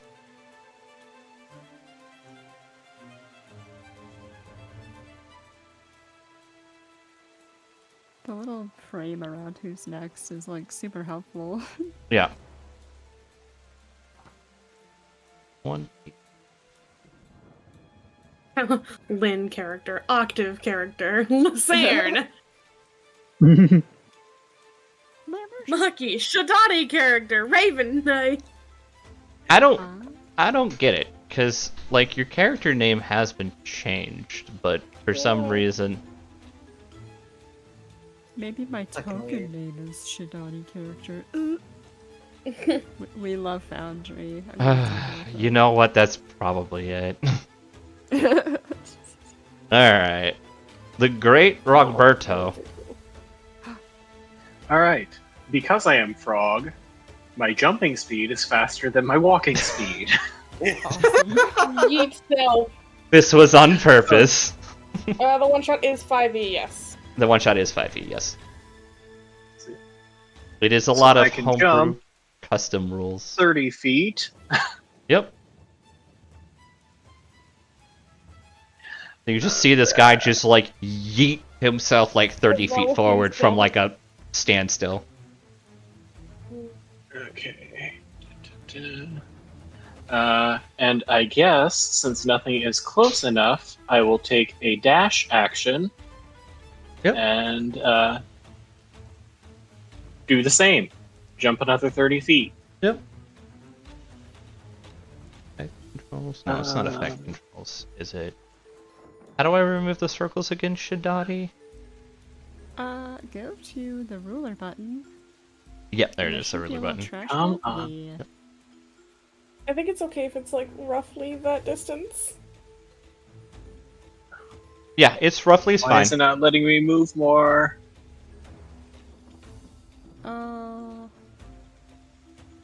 Looks like you're using your measurement tool.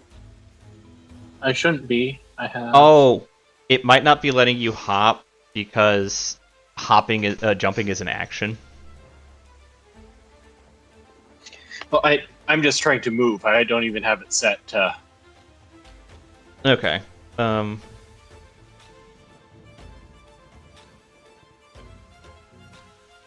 You have a connector there, it looks like.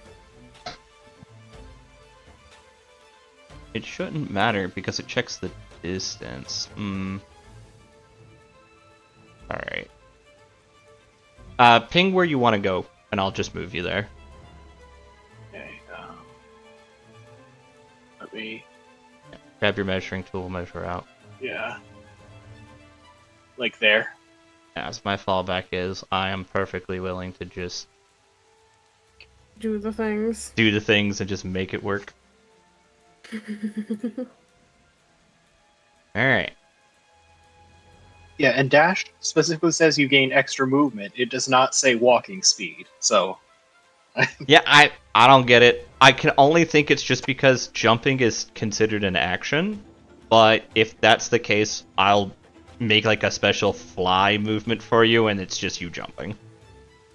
You can only fly forward, you can't fly up or down. You can jump up or down, though. Alright, that's your character. Next, the next archaeological. I need to open up his character sheet and make a move. Somebody I just heard my make husband go, wee!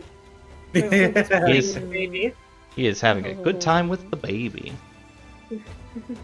Just a baby. I'm just a baby. Alright. Eh.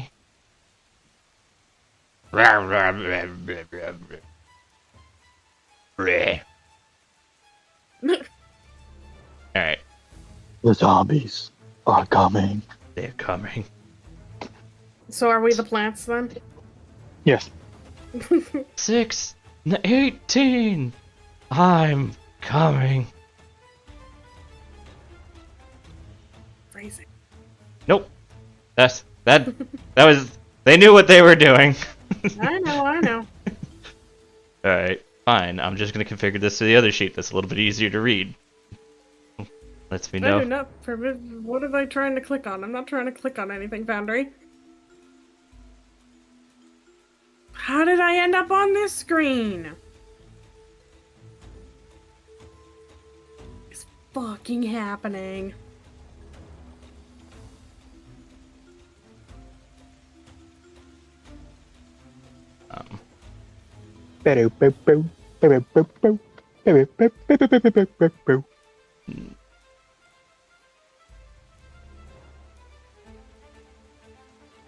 Alright, sweetheart.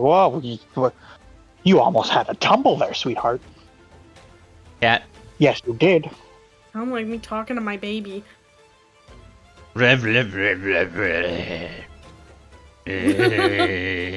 Okay.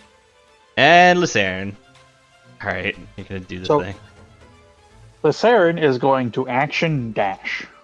Okay. As she dashes, she's going to touch a gem on her chest, and a full suit of armor is going to deploy. As it deploys, it is going to go from her size to large. Okay, so you're just at large. Yes. Because Okay. I had to use my action to dash. 60 feet? Are you just moving up to the arcane zombie on screen? I'm trying to. I can move you. That is 60 feet straight forward. You see where my line is on the screen? Stream is way behind. You're going to have to give me a moment.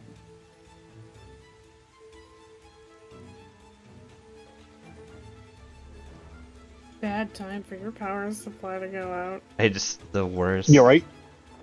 We'll make do, but it's the worst.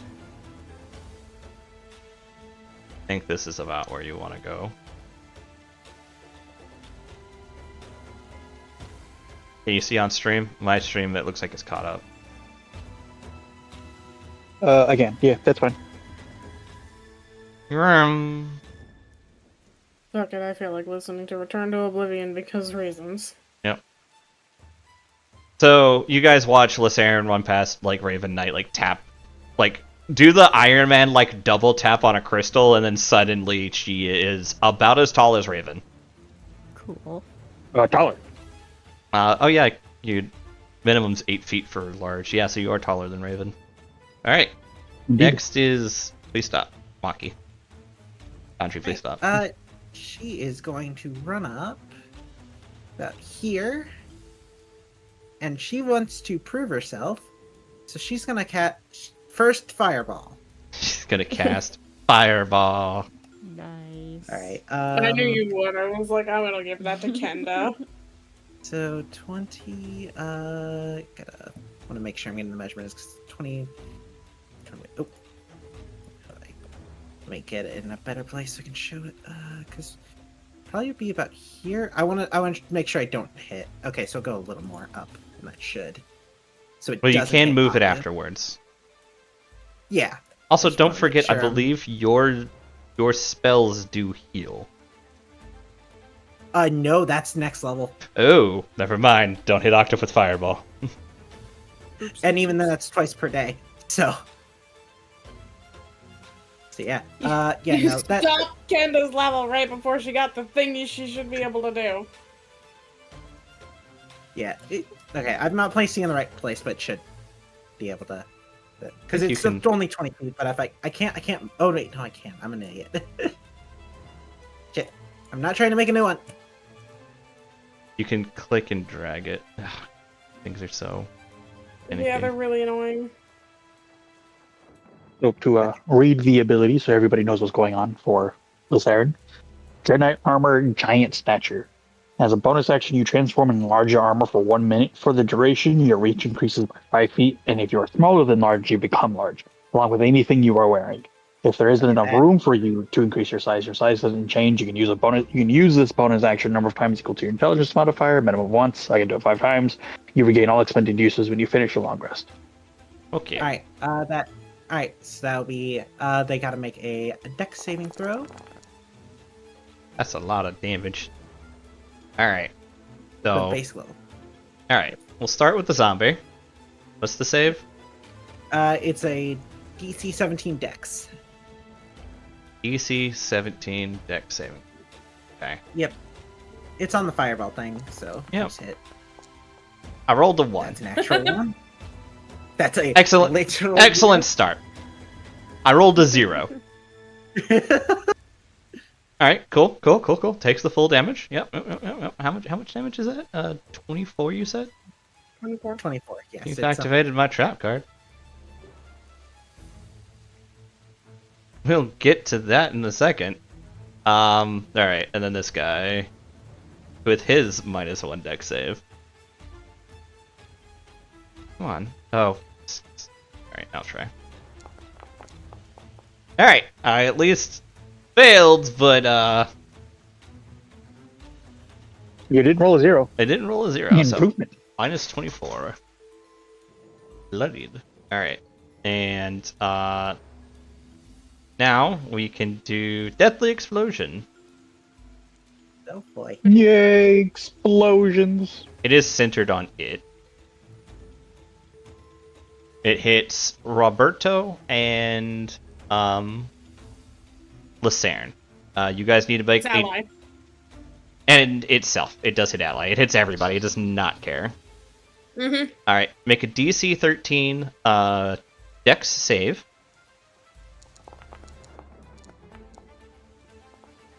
Lucerne fails it. Rogbart passes it. Nat 20. And Well, this Aaron does not fail it. As a reaction, I give myself a +5. fuck you. For saving throw. Fuck you and the horse you rode in on. And by horse, I mean giant robot. Zombie fails it. Cool. To read that off for you. No. I guess for the people watching. Yes. Flash of Genius, one reaction when you or another creature you can see within 30 feet of you makes an ability check or saving throw, you can use reaction to add 5 to the roll. It is equal to my intelligence modifier, which is 5. Yep. All right. So, going to. So this is for half damage. Do either of you have that trait that just kind of makes you take less damage? No, Okay. that's evasion. So Only rogues and monks get evasion. I'm gonna take half to Rogbert and half to Lucerne, which is should be 8. It looks like it was a little less. Evasion is so fun. I love taking quarter damage No, sometimes it was 8. than the other one. You not only quarter, just straight up none. All right, I'm going to now. No, because the cloak will have it, and then Oh yeah, that's the true. evasion halves that damage, so I take a quarter. Yeah.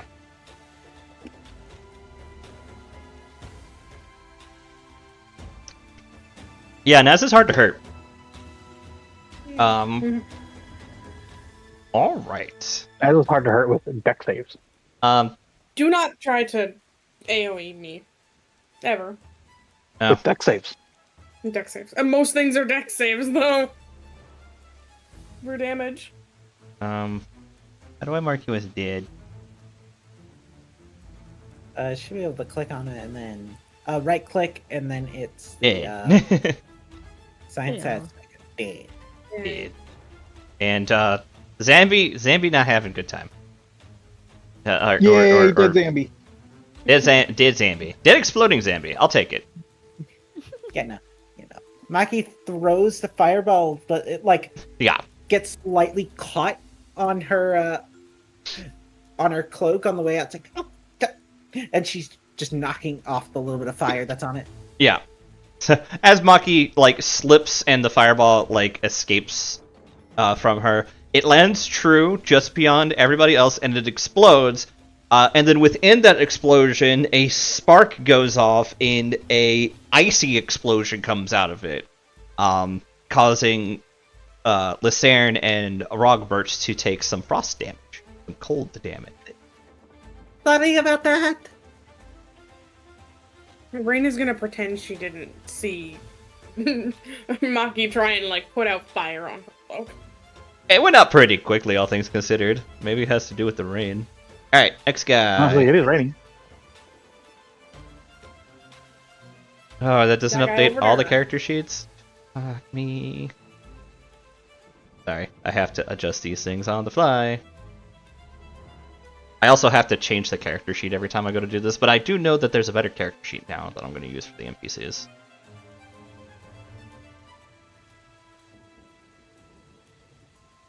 That just closed all my sheets. Oh well. 35. Talio and Raven Knight will be able to play the game soon. Yeah, once I get through all the other characters. Archeo.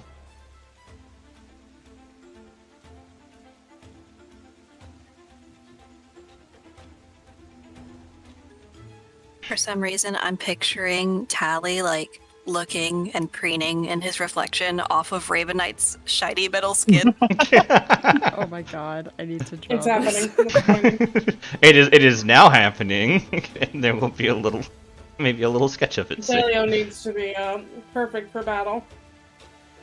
He's got to make it look good.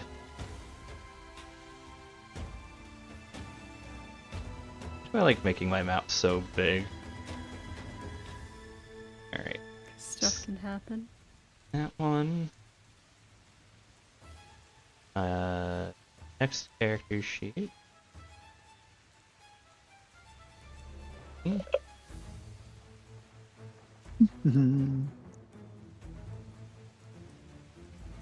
I do like that the thing tells me everything I need to do, so it's easy to move around the corners. I wish I could right click as I'm moving or control click. Like you kinda can in Roll20, but this is fine. Fortunately the zombies are not super intelligent, so. Yep. And I'm getting quicker at doing these updates, so now I don't need to do these updates. And hopefully it changes it on the full character sheet token and not have me have to go back in there later. If I do have to go back in there later, I adjust it on the fly. Actually, I'll just check while I'm going along. Alright. Ex-Zambi.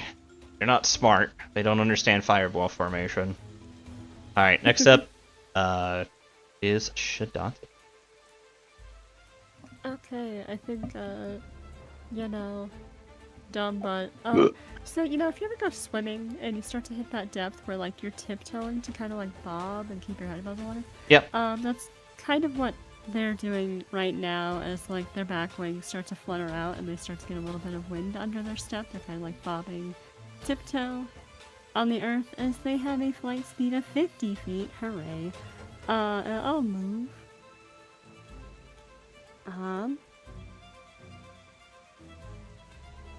Splendid display, bravo, bravo. As he'll fly mosey on up here, or attempt to. Oh, I'm on ruler, lol. If I can move. Sweet. And I, you know, I do have fireball. Fireball. No. But My when in spell doubt, slots. fireball. My spell slots. I think no. Oh yeah, I forgot I have this one. With like the flick of their hands, like kind of bobbing, like a ball of fire. A bonus action produce flame. And then action hurl flame. I've never done this before. Me. Yeah, okay. So produce some fire, and then I'll use an action to throw a little fireball at I want to be mindful not to hurt my friends. Oh wait, I should make sure I can actually do this. Sorry.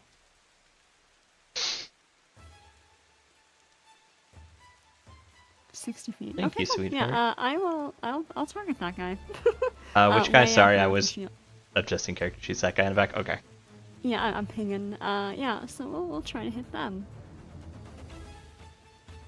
Magic attack action. Oh god, okay.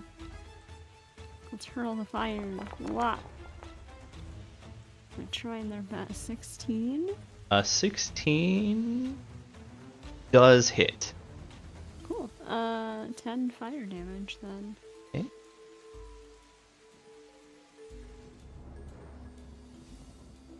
Alright, takes 10 fire damage as Talio whips out, like with the beautiful swirl of his hands.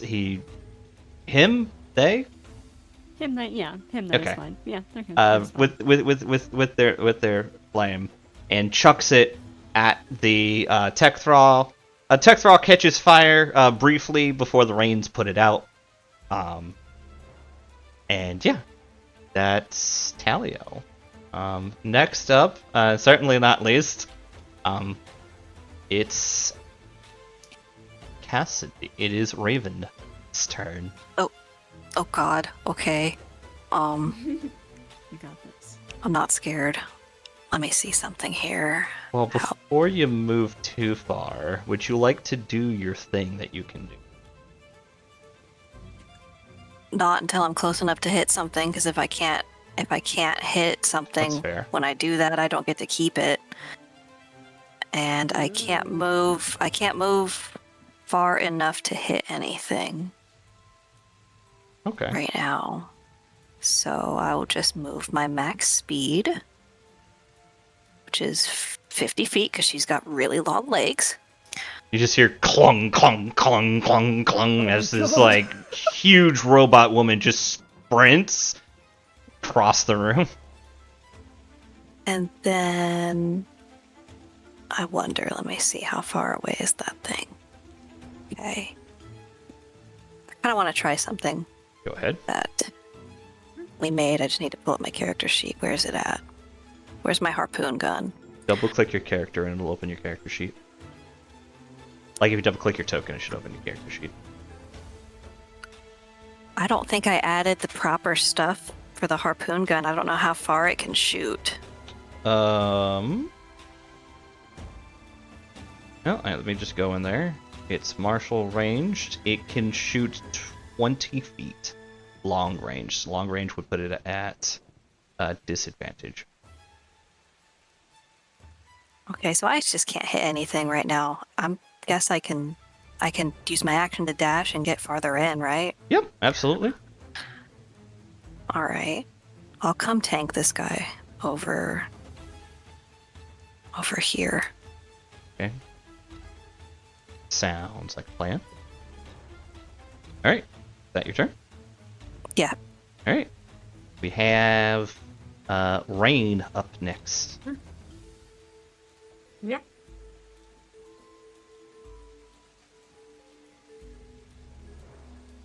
Oh, wait, no. At the end of the round, I gotta roll as a GM. I get to roll a dice. Roll No fun. 1d10. Ooh. 7. 7 is 1. Alright. In the 7 is 1 what? It is... bam. Seriously? Yeah. What happened? At the I love far, when far combat is north, extended. you can see another zombie approach Ooh. in the distance. Remember, you are in an infested, dangerous city. Yeah. So for those who don't know, what I'm doing there, just kind of to explain it, is I'm rolling a d10. On a 6, 7, 8, 1 enemy will come in. On a 9, 2 enemies will come in. And on a 10, 3 enemies will come in. One of them will include an arcane saturated zombie. Actually, I might make that 7, 8, 1 comes in. That way, it's only 40% of the time you guys get extra enemies. Rather than Yeah. 50% of the time. Okay.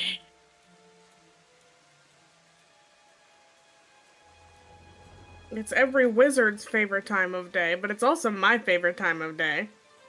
Your first fireball of the campaign. My first fireball. Baby's Which first I am going- fireball! Let's see. How do I... I didn't ask do how the- big the room was. I said I cast Fireball. So measurement controls the circle, Mhm. and then click and drag until it's about 20 Yeah. Till it's about 20 feet-ish feet. long. Yep. And can I move it? And then yes, you click on it in the center. You have to push it down for like a second, Yeah, and then I've you got can it, drag I've it. got it, I've got it. This looks like a good spot, right on top of that well. Yep. All right. So anyways, I cast Fire. What is Yeah. the DC? Hold on, I haven't done anything yet.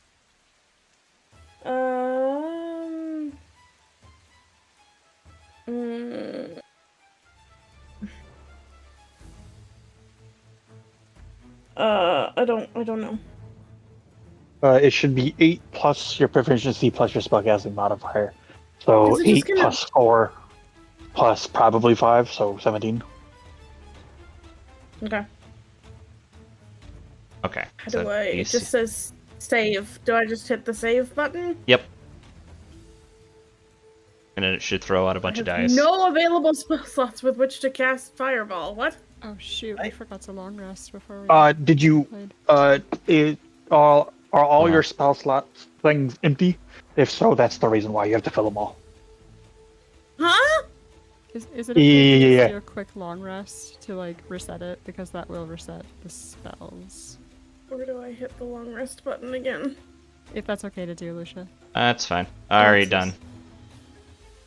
It's this one. Alright. Okay, cool. I did a long rest. Yep. Now, hopefully this will work. Fireball. Yeah, we'll just cast it at 3rd level, that's fine.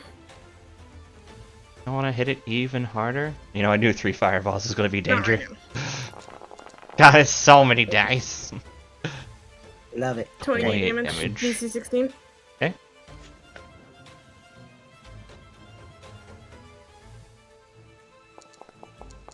Alright. 1 pass.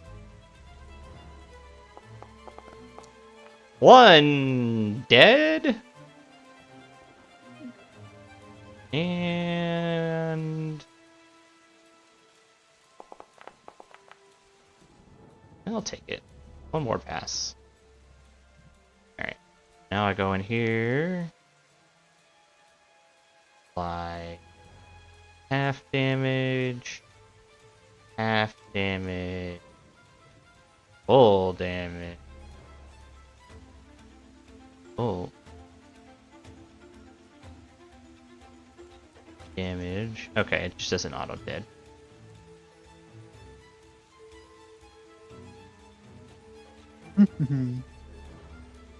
Alright.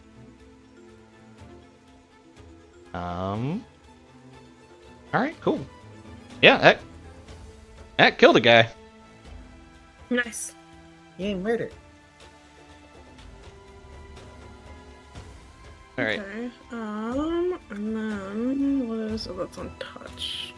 Not close enough to touch anyone except for Talio.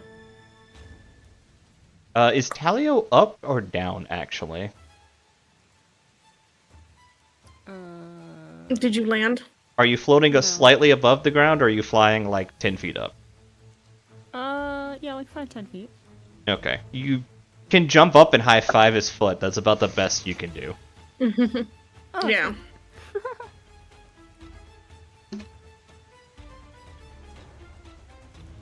Okay, never mind. That's my turn. Sounds good. Alright, next. Zambi. That is a circle.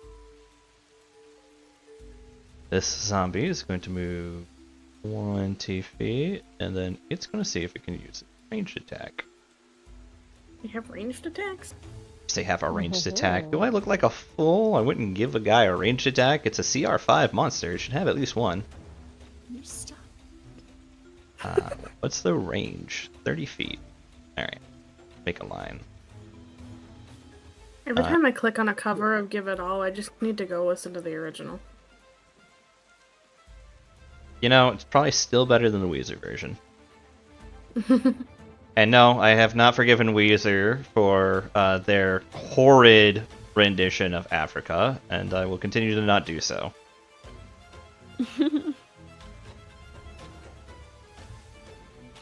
Alright, I double move because nobody was within 30 feet. Didn't say I gave them a good ranged attack, I just said I gave them one. Alright, Okay, I need to measure something. Okay. you stand between them, they will both be within 5 feet of you. Uh-huh. Oh, before I move, I am going to... Rogberto will kind of make a symbol in the air with his blade and invoke, as a bonus action, Giant's Might. So he becomes large. Jesus. Yeah, orange boy now.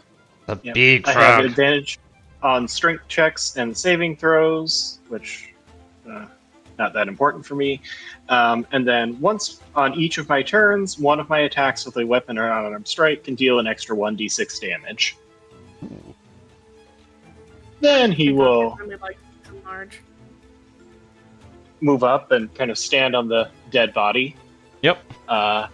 And make a melee attack with his enchanted rapier against that one. Okay. Go ahead and take your swing. Yeah, let me see if I did this right on my sheet.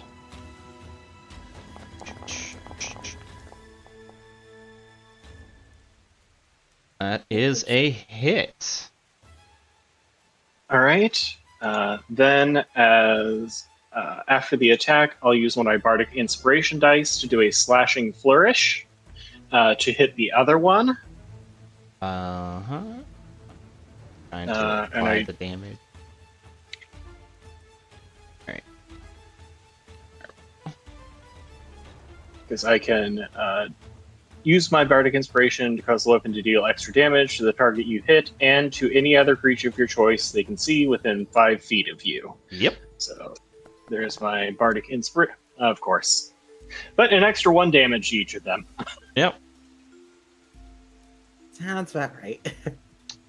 And then for my second attack, I will continue attacking the main one with my rapier. Okay. Roll to hit. That's a hit. Alright. Alright, that's Kills it. For some reason, they keep ticking the 0 health, but they don't keep dropping dead.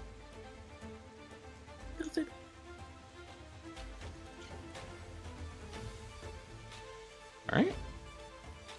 So that's your hit. And then you're gonna roll your... Oh, that's only once per turn? yes, yeah, I would have to use another bardic inspiration, and I can only do that once per turn. Go, Or get up. blade flourish, technically. Yep. And he'll turn to Rain and go, "That is why they hired me." He No made it. complaints about performance. He made an impact, that's for sure. Alright.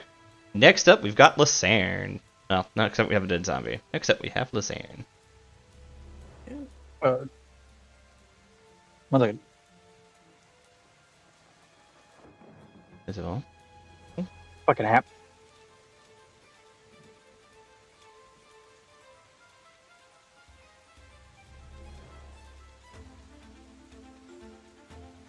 Alright, while he's figuring that out, I'm gonna run to the bio real quick.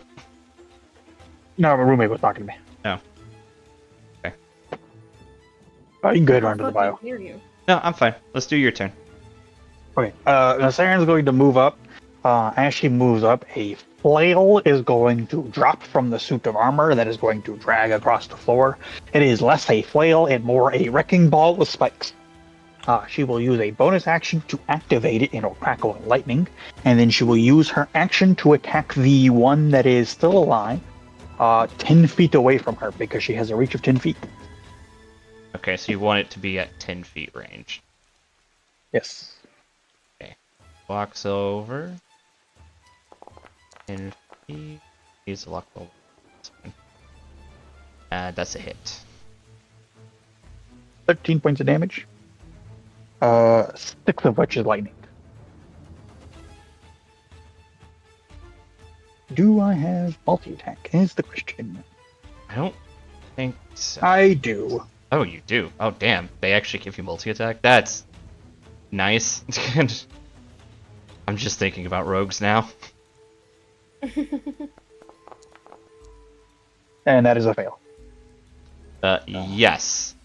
You hit the pipe next to it, and the pipe lets out a huge gout of steam that doesn't seem to do anything but get your flail stuck. Give me a quick dex and or strength check to pull it free. DC is low, it's like 10. Okay, I failed it. Okay, it is stuck in there. Basically, you will have to use one of your attack actions to free it next turn. Okay. I try to come up with fun, interesting things that would give like one's like a thing. Also, anybody can come and just pull it free as well. It's just here. Alright, Maki is going to come up, get as close as she can, and she's going to look at Raven, and she's going to start casting Enlarge on her. Wait, We so go wait. on. Yes. And she's visually everybody else. She starts speaking a poem in Celestial about standing tall and strong. And Oh, yes, cute. So you go up. Raven Knight's already large, right? Nope, medium. Medium, so she She's goes to technically large. medium. Yeah, so she goes to large. There are no large Everybody's races large. in the game. There are no large PC races in the game, I should say. Correction, there's no large PC races yet. yes. Yeah. I also have a new follow. I don't know who just followed me because my activity feed is not letting me know, but thank you for the follow. Also, for those who don't know, this is a charity stream. You can go donate to Extra Life to see what's going on. And I should check to see if I have gotten anything from that yet. Yeah. I got 30, but I think that's currently all I got so far. Alright, that's fine. No worries. I definitely was not doing a great job with that. So, yep. So, Raven, you go from kind of towering over this zombie to towering over this zombie. Comes up to your waist, and you feel much larger than you did 5 seconds ago. She looks back and just has the biggest, most childish grin on her face as she gives a big thumbs up to Mackie and goes, "Thank you, wee one." It's the hiccup thumbs up when Toothless is trying to Yes. flirt. All You got right. it. Alright, I'm gonna just run to the quick bio real quick, and then we'll come back. I will also fire. Also, Harper's probably gonna need to go to bed soon. Yep. Everybody, I would recommend getting up and stretching, because ow, my butt hurts. Yeah, stretches, waters, and chat. I've been hey, pacing the I'm house. happy. Donate. For the kids. Donate money. There's cool incentives. You can have an NPC in the next one shot, and what else we got here? $50 RPG Maker character creation, and 1 slot, $200 for the kids. You can choose the quest for the next one shot. You get to make the adventure with Lusha. Oh, Yo, 1 slot. And I would donate if I immortalized didn't on have to drop YouTube. Yeah. If I didn't have to. I would donate if I didn't have to just drop $100 on getting a power supply. Oh my Yeah, god, right. Completely Yeah, understandable. mhm. We do understand when life gives you lemons and you have no choice, but it is for the kids. Life didn't give us lemons. We created them. Oh my god, if you start quoting that Emperor freaking video at me, I will drop an arcane zombie right on top of you.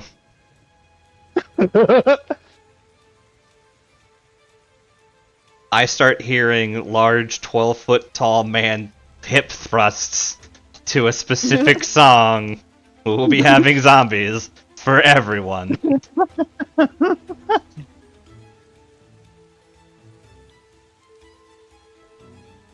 Come on. Alright, I think it's just Lynn that is AFK, right?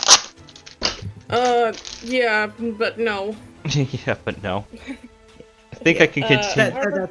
That's her Does turn. by the sound way. like she's starting to get a little Sleepy sleep. upset, but we'll see. No worries. Alright, I'm gonna move on to the It's not really her best. next is the arcane zombie. It is going to take a swipe. Just gonna roll a D4 over here on my end. Where's my giant bag of metal dice? Alright. I don't know, Lusha. That's Where's your giant fun bag of and metal dice? thematic. That's cool. They make a nice big thunk noise when I roll them. Oh yeah. Alright, it's a Your 3. table? Ooh, lovely. That is a 3. That's going to be cold damage. So he's going to swing at... Did I just roll? Yay! I did a crit, guys! I'm so proud of me! Not today. I'm gonna silvery barbs that. Baby's going to bed. Why you gotta take this from me? I'm sorry. Welcome I to gotta Silvery be Barbs, funny. bitch. Alright, go ahead and put... Lusha, Yep, I'll give advantage. Harper needs to go to bed. yep. I was saying go ahead and put Harper to bed. I'll continue on the turns until it's your turn again. Alright. No! The 18 rolled to a 2! God damn it!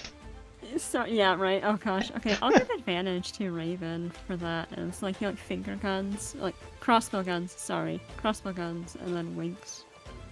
No. No, there's guns in this setting. Firearms are a thing that were Oh, okay, discovered. cool. So yeah, you can finger guns. Awesome. Finger guns. Anyway, yeah. Yeah. So yeah, Cool. this thing goes to attack, and then Raven, the bird does something very flashy. Suddenly what looks like it was going to be like a strike to your midriff, and what was probably a dent you picked up like wandering along, ends up like going and hitting just the absolute center of your metallic abs and just deflects off of them.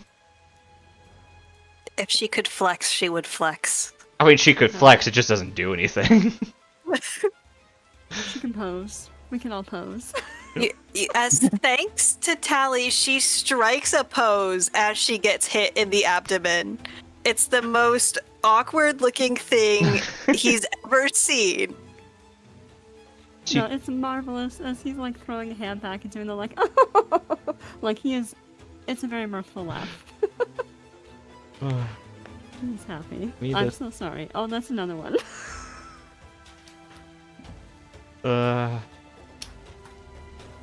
Alright. Am I finally in range to hit somebody? Hold on.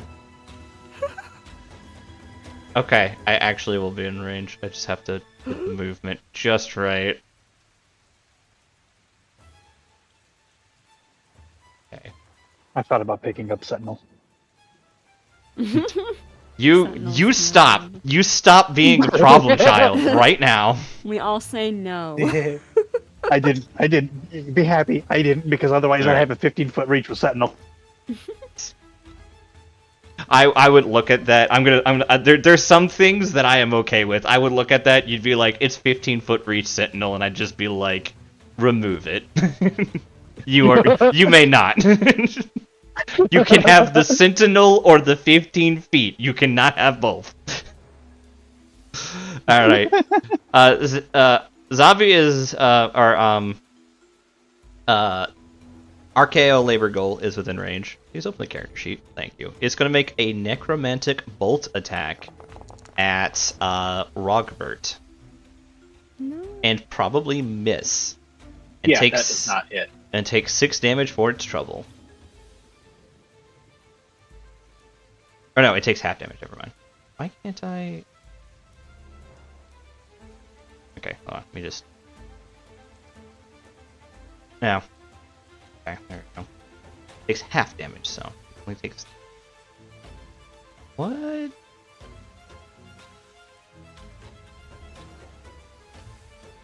There we go.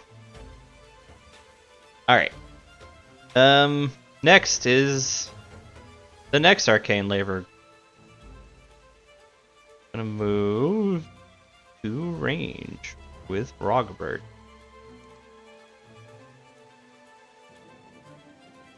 From Rockbird alone. they are not a very intelligent. They have a 6 intelligence. No, They I just get see you. they see guy. They just like meh. All right, this one I'm just has here with popcorn. it moves. You hear the sound of a saw start to spin up, and it goes and reaches out to try to strike you. Do these guys have 2 attacks? Did I give them 2 attacks for their features? I think, yeah, they get 2 attacks, 1 with each melee weapon or 1 ranged attack. So this guy will hit you with his saw first. No, he won't. I don't think he will. Yeah. So after missing with his saw, he's going to try to hit you with his claw. This is a Nope. 14 hit. No, god damn it. It's got to be just off the mark. Nope. I have a super high AC because I built for it.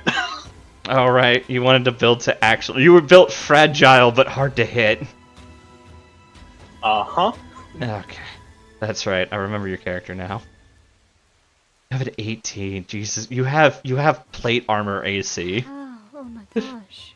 Ah, you're gonna be hard to hit. All right. Next up, you know what? I should give these guys pack tactics. Sorry.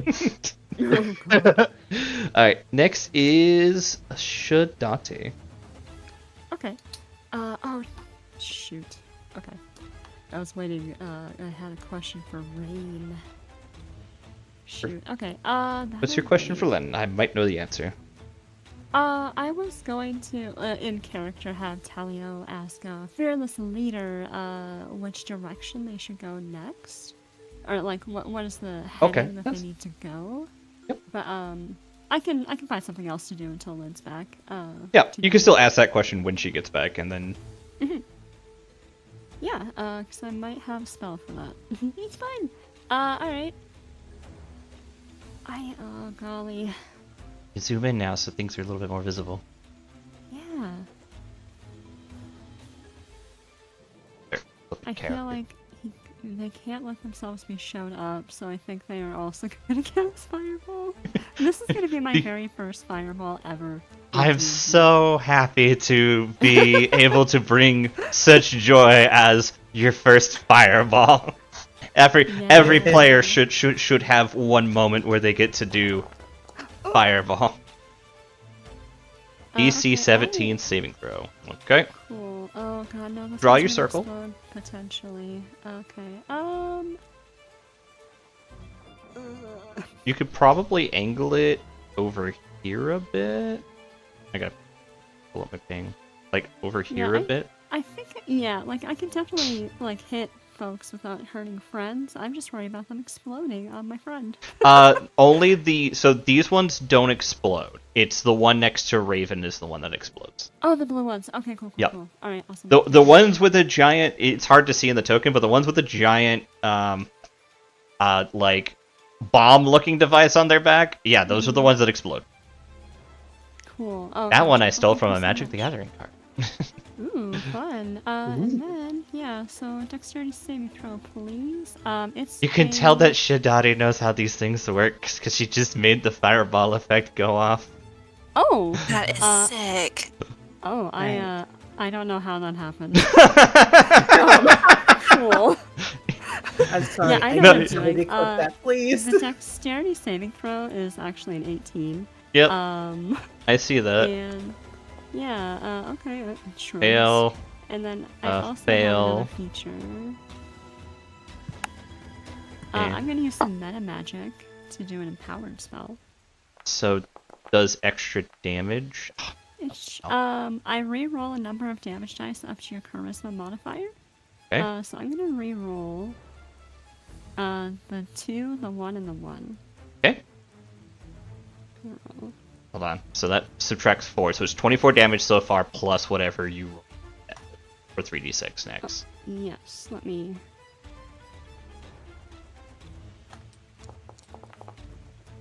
Okay. Okay. That's 24 nothing but an plus improvement. 13 puts it at 37. Yeah, I think he does like the Emmett Self, like, snap. Yeah. And then, like, fireballs of those 3. Alright, well, that one's dead, and that one's dead, and that one goes from near full to crippled. Oh, Emmett Selk, my love. He's such a... Emmett Such a Selk, the wonderful guy. beloved. Yeah. And then Talio's nowhere near as cool.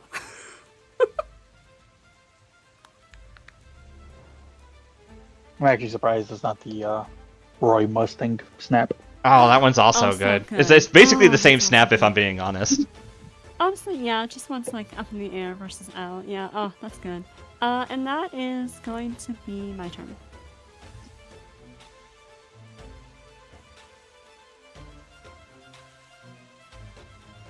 All right, I'm going to take, while we're waiting on Lynn still, because she's up, it's going to be Raven and it's going to be her. I'm just going to run and tuck Chelsea in real quick, and then we'll come back and continue with Raven's turn, if that's okay with everybody. Of course. Right? All good. Give her a hug from me. Will do. I'll be right back, actually, as well.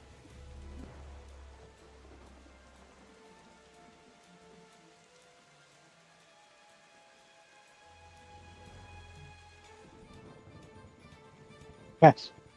Because I'm purely curious. Huh? Because I'm purely curious, what is the inspiration for Raven Knight? So, Raven Knight was my first World of Warcraft character, and she was a Night Elf Hunter. And I got the name Raven Knight from trying the name Raven and then trying the name Knight, and neither of them working, so I smashed it together. So, I was 8, okay? So, I created Fantastic. her in World of Warcraft, and then over time, I really liked the idea of the Vrykul and the Valkyr in Northrend. So Yep. eventually I just made a metal Valkyr, and that's how she just came to be. Me and my dad do a lot of roleplay up in Northrend with the Titan stuff from World of Warcraft, so that's how she came about. I also just I love big metal women, okay? I love big women. Speaking of Valkyr, she's basically the size of one now, with the enlarge. Oh, I'm so happy. Northrend is my favorite zone. I fucking love that area. I know. I'm an Outlands boy, but to be fair, I just had a lot of fun out in Outlands. I like Outland. I hate the intro to Outland. That first area sucks fucking ass. Yep. There is nothing to do in the first area. That is a completely acceptable opinion to have. I kind of disagree, but I will admit it's one of those, there's nothing to do until you come back to it later. Yes. The first time you're there, nothing to do. The storylines are all shit. It's pretty much just go here, kill thing, come back. That's it. That's the entirety of all the fucking quests there to start. And then you leave and you do all the other ones. They're interesting, they're nice, and then you come back and then all the fucking quests get interesting. Alright, so, speaking of giant metal buff lady. Yes. Okay. I'm going to do the thing. I'm going to go into overdrive. Gonna go into overdrive. So, you guys watch as Raven Knight's body begins to heat up. Raven, you begin to tap into your divine flame, the engine within your the energy that powers your core engine, gifted to you by a dear friend. It begins to heat up. Your body begins to glow a bit from the effects of you drawing in this energy and heating up. The steam begins to, like, the rain as it lands on you begins to steam off of your body as you start to reach, like, maximum output. And this is basically our fluff for Raven Knight Raging. Now, would you like to hit the small thing, the very small thing in front of you? I want to hit the thing with my magical sword. I just click it. Yep. You hit it. For 20 damage, plus I believe an additional D6 from being enlarged? D4. It's D4. Okay, hold on. Where's the individual dice? It is a D4 per size category bigger than you were. I think we got a slash slash roll, and then however many D. So slash in the chat like an emote slash roll, and then 1d4. There is a Oh, button cool. template. Ooh, nice. We can find it later. Yeah. All right. So you need to give me a dex check. Well, is it still alive? Because I No. hit it again. No, it's absolutely not alive. You fucking one shot. Okay, Dex saving throw. Yep. Yes.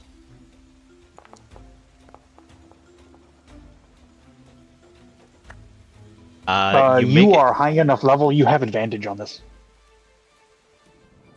Yep. Okay. So hit You the. are- So if you You go are into level the 9. You have danger sense. yeah, if you go into the chat, you can hit the up arrow, and it'll roll it with advantage. Arrow. I don't see an up arrow. Yeah. So if you hover over the number 13. Oh.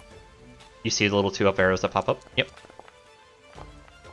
Oh, that didn't help. No, but you did get good enough. The 13 does pass the check. Oh, okay. I want to say if it does it, reaction, give her a +5. Yeah. All right. You take half the damage, and then raging's only. I have to remember this because it's hard for me to remember this because Scrag is immune to so much fucking damage. It's just reduction on slashing, piercing, and bludgeoning. Correct? Bludgeoning, yes. Okay, Yes. the magical damage comes from Falry. So you take 9 damage. Okay. I applied it already, so you're good. Thank you. Yep. Only the original Totem Barbarian resists everything but psychic. Yeah. Oh my god, I'm so sorry. That zoom is so violent. That's just rum. God. Raven I'm not used had to that. also had advantage if you on that first attack if you wanted to see if you crit. It is already basically super dead, but you can see if you do. Oh yeah, I do want to see if I could crit on that. Hold on. Yeah. Can I just go up to this attack and Go up click to the on attack and click arrow? on that. Yeah. Oh, 19. You're not a fighter, so it is not an additional crit. It is Oh, dead already okay. though. It's dead. Raven, Okay. give me a before you go run off to kill the next thing. Give me a perception check. Okay. Nat 19 for a 25. Very good. Aurora Phora is a very ancient sword. It is powered by a divine paladin's blessing, and as you cut through this zombie, you watched the blade actually burn away at the zombie as you cut it in half.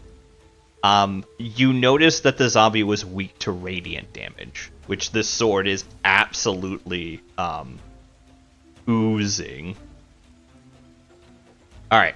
Oh, I fancy. Yep. So you do still have 50 feet of movement and another attack action. Do you have enough to get over here? You do have enough to get over to the zombie over here if you want to go kill this one next. Oh, you know I'm gonna. You know I want to. Yep. Okay, do that. Come back here. Extra attack. Swing. Oh wait.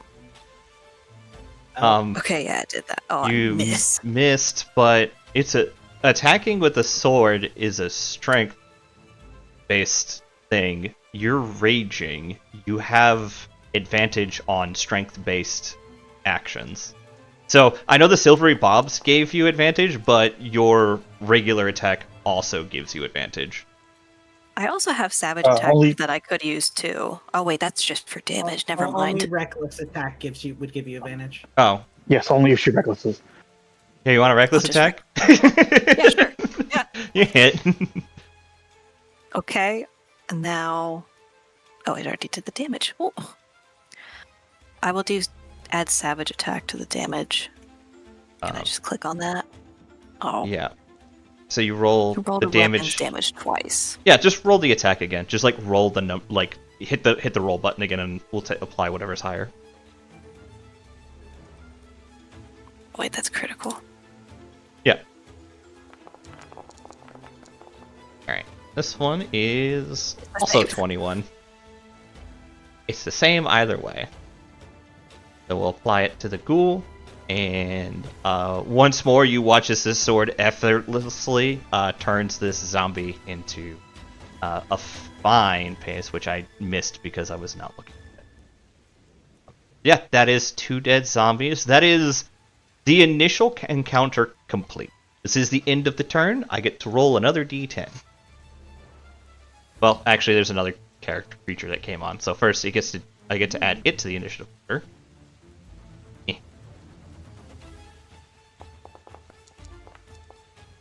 15. Okay, it's up octave, and because it didn't get a chance to move this turn, it moved at the end of the turn, so it's just gonna waddle its way down here. I'm sorry. Nope, you're fine. Welcome back. Okay. Right. Just in time. Yeah. Alright. And no more zombies are coming at the moment. Okay, yeah, about that mechanic, Lusha. Yep. I understand that this is supposed to be an infested area, I really, really do. But due to the time that I have to take to put Harper down at any given moment, as well as time I may have to take to go and, calm her down, if we have another encounter like this, can we not do that? So, here's the thing about this encounter, and Shadati was about to get to it, actually, by asking you. This encounter is basically supposed to... It's an endless encounter. You guys can stay here as long as you want. You can also choose to leave. Remember, once you got to the circle, you were supposed to take a right, and once you go off the edge of the map, you're gone. You've left. These guys are not faster than you guys. They only move 20 feet. You can leave. Because Talio was going to ask, okay, fearless leader, which way should we go? And, they were going to do some Okay, stuff. that was not made clear at the start of this. Yeah. That's okay. It was something I was going to bring up this turn regardless, because basically once you killed the initial encounter, I was going to be like, alright, cool. You guys do not have to stay here and keep fighting if you don't want to. Okay. Yeah, you see, it just will not stop. Yeah, we're leaving, because I don't have the time to spend on endless enemies, I'm sorry. Yeah. Not only that, I'm pretty sure running Rain would also be like, cool, we got this initial crowd out the way, let's jet. Yeah, I mean, I feel Yeah, like the party knows well enough, too, that, hey, we're experienced, we know that this is kind of how it goes, we just need to make a path. Yeah. So, yeah, okay. Yeah. So after clearing the first encounter, as Dottie asks her question, Rain is like, we need to, make our way easterly to escape. Dottie, you said that Talia was going to do something to make that easier. Given, I wasn't sure, you were rolling your dice, so it's if we were going to have, more things just kind of coming, you know what, why not? They would have asked which way are we going, so we're going to be going to the right? Yep. Yeah, to the right. Yep, that way. Okay, my kitty, okay, cool. With a bit of a flourish, like a conductor, raising their hands to kind of, raise the notes of an orchestra, I am going to cast a Wall of Light, to kind of block off where we've been seeing zombies coming from, so kind of help corral them and give us some space. No way out, yeah. Yeah, so they will not be following us. Jeez, that was a good Potentially. roll. They can try if they want to. Yep. Oh, that was a good roll, God. So the good part is it's also radiant damage, if I recall correct.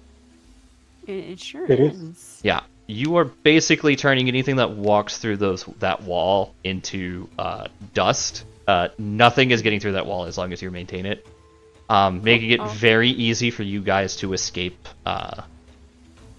easterly and head down the next It'll last path. for 10 minutes. Yeah.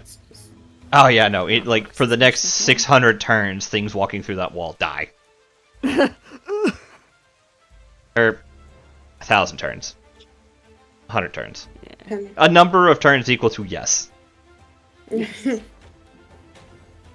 So I'm ending the encounter. You guys are free to make your escape. Grab. Thank you. Yeah, I am sorry if that's like a party pooper thing. No. That was fine. It No. was literally something I was about to bring up to you. That's just like, by the way, you can jet. Like the idea is you We do not could have to just stay leave. fighting endlessly. Yeah, I mean, starting the After- combat, I was like, oh, do we have to fight them? Yes, they're red rings. We need to fight them. Like, well, we don't have to. After a minute, Yeah. enlarged, lose concentration because it's been a minute. So Just Mario Um, shrink noises. Pew, pew, pew. Saren also shrinks after a minute, and then starts repairing her good friend Raven.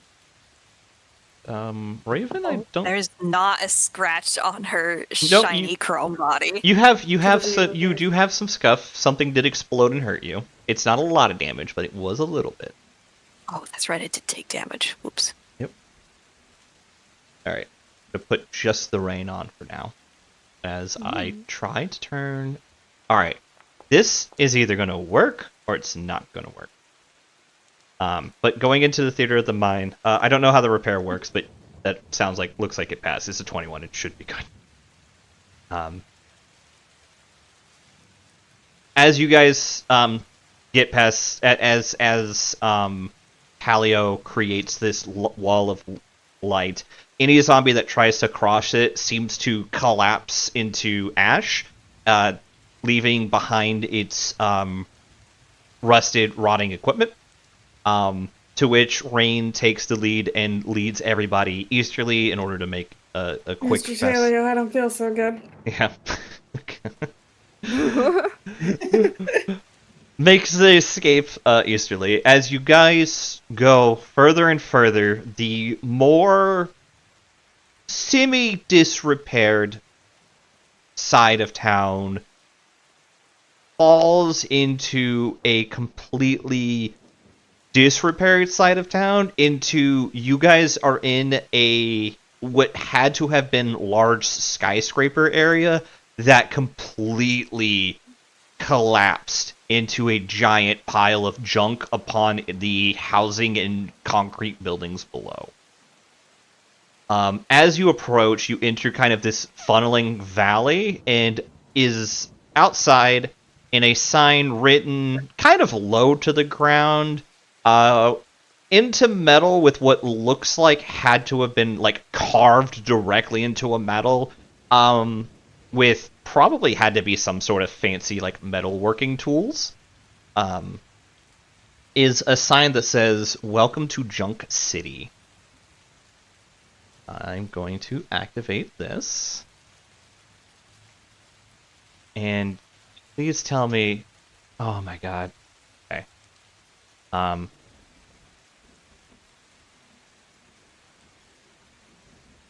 I have to be careful with how I do this section. Please tell me if I click on Lucerne. No, you gotta be kidding me. No. Okay, hold on. Visions on, save changes. I was say you are asking the wrong person. Yeah, I was gonna say of all the players. No, I know. You are asking. The I one clicked person I off clicked who Lucerne, can't the see it. character, not clicked Lucerne. Oh, sure. No, it's... Why is it like this? Okay, so I tested this earlier, and you guys could not see the map. And please try not to look at the full map. If you can, just look at where your characters are at. Okay. Oh, silly. only Well, myself... it's- Wait, you guys... Okay, hold on. It's still loading. Yeah, Okay. it's still I'm still loading. 100%. Maybe that's why it's because you guys aren't in yet. Maybe. Octave, is everything all dark and spooky for you? No. I'm only in the tiny corner that has our characters, but I can see. There we go. That has some lighting effects. Okay, cool. Let me just... There we go. Yep. Alright. The map is still loading. There we go. That's fine. You guys will come in and see my beautiful map. I worked really hard on this. This map took me 4-ish hours to make because of all the junk on it. I mean, you were struggling with the shape as well, and just the depth of field. Yep. There we go, now I can see us. Junk City is what I call my gunshot noise. Jesus. Alright, since we're in this area, Rain, give me, if you have it, Yeah. an investigation check. Sure to the thing. side.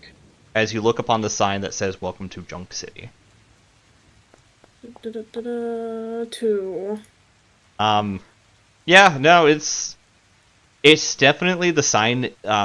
Somebody just took a piece of sheet metal, slapped it against a wall, and used some sort of tool to carve into this metal. I will also take. Anybody else who wants to take that check can, but you guys have a Please. significantly higher difficulty. Might as well try. Do we I told you, need I used profici- up my good roll earlier. Do we need proficiency or? You do not need proficiency. I'm of the mind that anybody can do an investigation. It's just whether or not you're good at it. Okay. Yeah, for sure. I love my -1. Let's go. I got an 18. Rogbert. Oh, that 20. That 20 was a Oh, team. I got Brilliant. a green, so. Talio, you're not a fan of this sign. It's covered in So ash ugly. and soot. You actually like snap your fingers and make it all nice and shiny and metal and be like, yeah, now is an appropriate sign. Exactly. I'm not even reading it. I just want to make it pretty. Yep. Rogbert and Maki. 18 was the minimum. You guys both got it.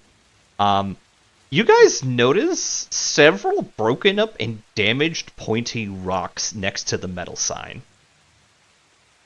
Like, a bit too close to the sign, as if, like, and like, upon, like, quick further inspections, you see, like, metal, like, fillings and like, filings and pieces of sheet metal caught in these rocks from where somebody apparently seemed to dig out the sign with a rock.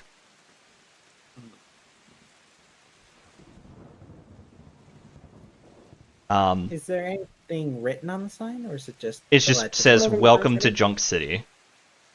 Junk City." Okay. Why am I holding my control? Oh, right, because I had to put my lasagna down.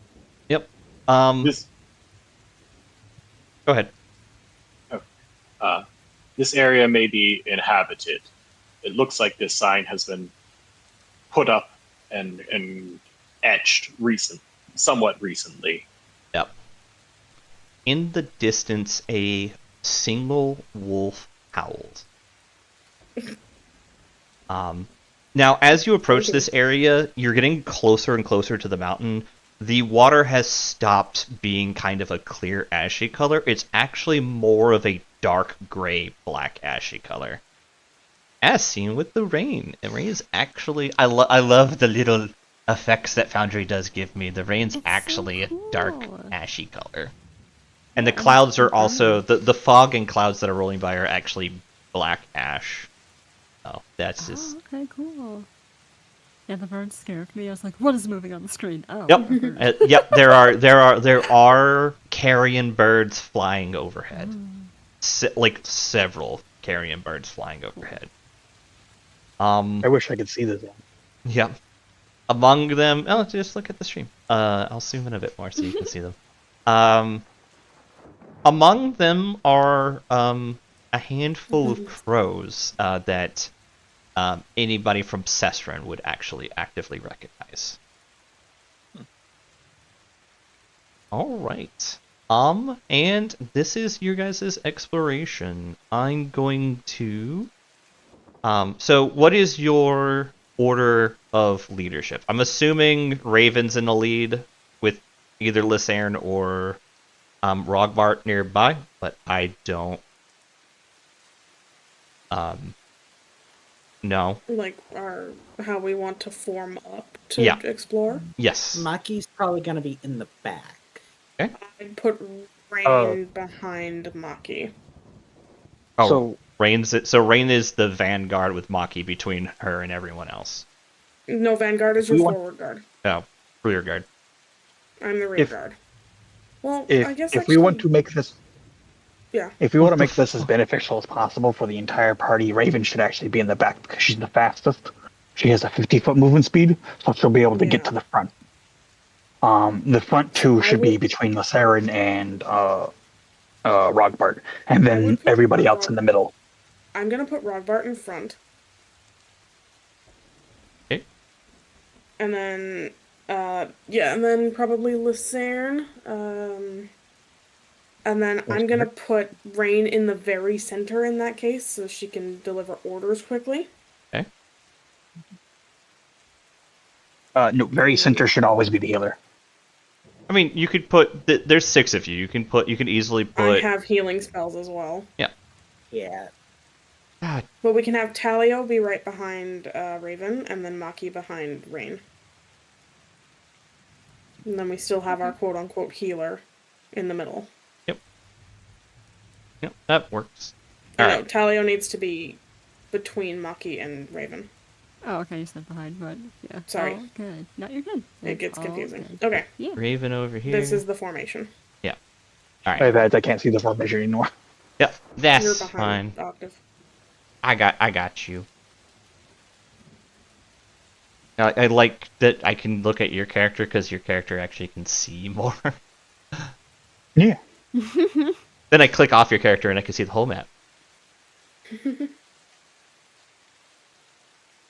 Okay, let's move forward. Alright.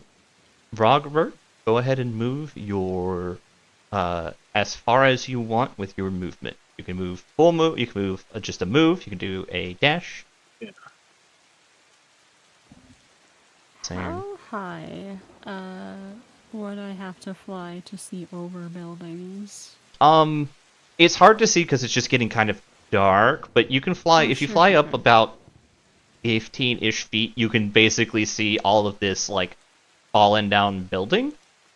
And then you can give me a perception check, and I can kind of tell you what you can see in the distance. Sure, yeah. Yeah, I think like. Remember, just- your perception check will be at advantage. Sweet. Yeah, yeah. I think just every now and again they'll flutter up to take a peek around and show off. Sure. Let's, Go ahead and give me a perception check to give, like, a idea of what's coming up around the corner. with my -1, woo, 9. I like you have advantage. There's it opens up ahead. You see something, either like a large campsite or maybe a marketplace of some kind. You can't tell from here. Okay.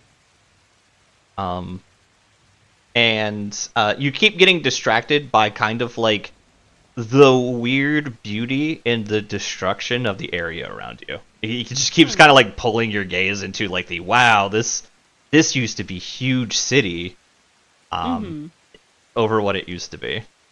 All right, Oh, yeah, totally. Octave, go ahead and take continue your move.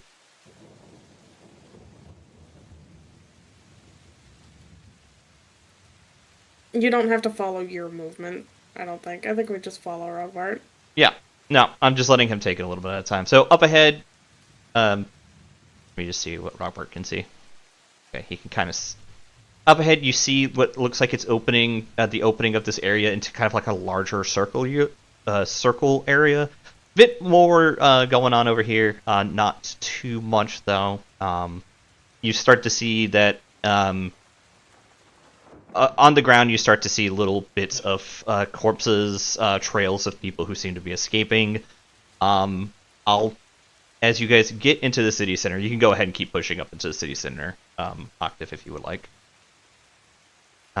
You see what looks like it is an old caravan/trading post area. In the center seems to be a low, burnt out, large campfire. Surrounding in the area is a bunch of caravan stalls of different sizes. On the ground, you see a collection of old bones. Give me investigation checks and or perception checks. Shadati, go ahead and give me a follow-up perception check for you going up and looking around again. Okay, so good. 13. Investigation or perception. God damn it, they're the same. Oh, whoops, that. There we go. We'll just go with it. 14. Okay, not the worst. Well, it's like I am in the middle of doing things for I can roll yours. making sure the cyst doesn't come back. Yep. No, that's fine. Oh. I'll roll yours for you. Investigation's a +9. You want me to roll that? Oh my goodness, awesome. 22. Alright. So, Lucerne, especially with the dark vision she's got going on, can see a lot. And her goggles also help make that even better. Is able to pick out a lot of information in the area. First of all, these bones are, like, old. Oddly well preserved, but old. Like, easily... It's unable to tell at this point, like, how they're kind of as well preserved as they are and aren't just straight up dust. Probably something to do with the arcane magics in the area. But, like, the bones here are easily over 100 years old. Among the caravan and stuff is a handful of gold. You guys basically can get, like, pulling together as you find it, find different shinies. You get together about, like, probably a solid 54 gold total amongst the thing.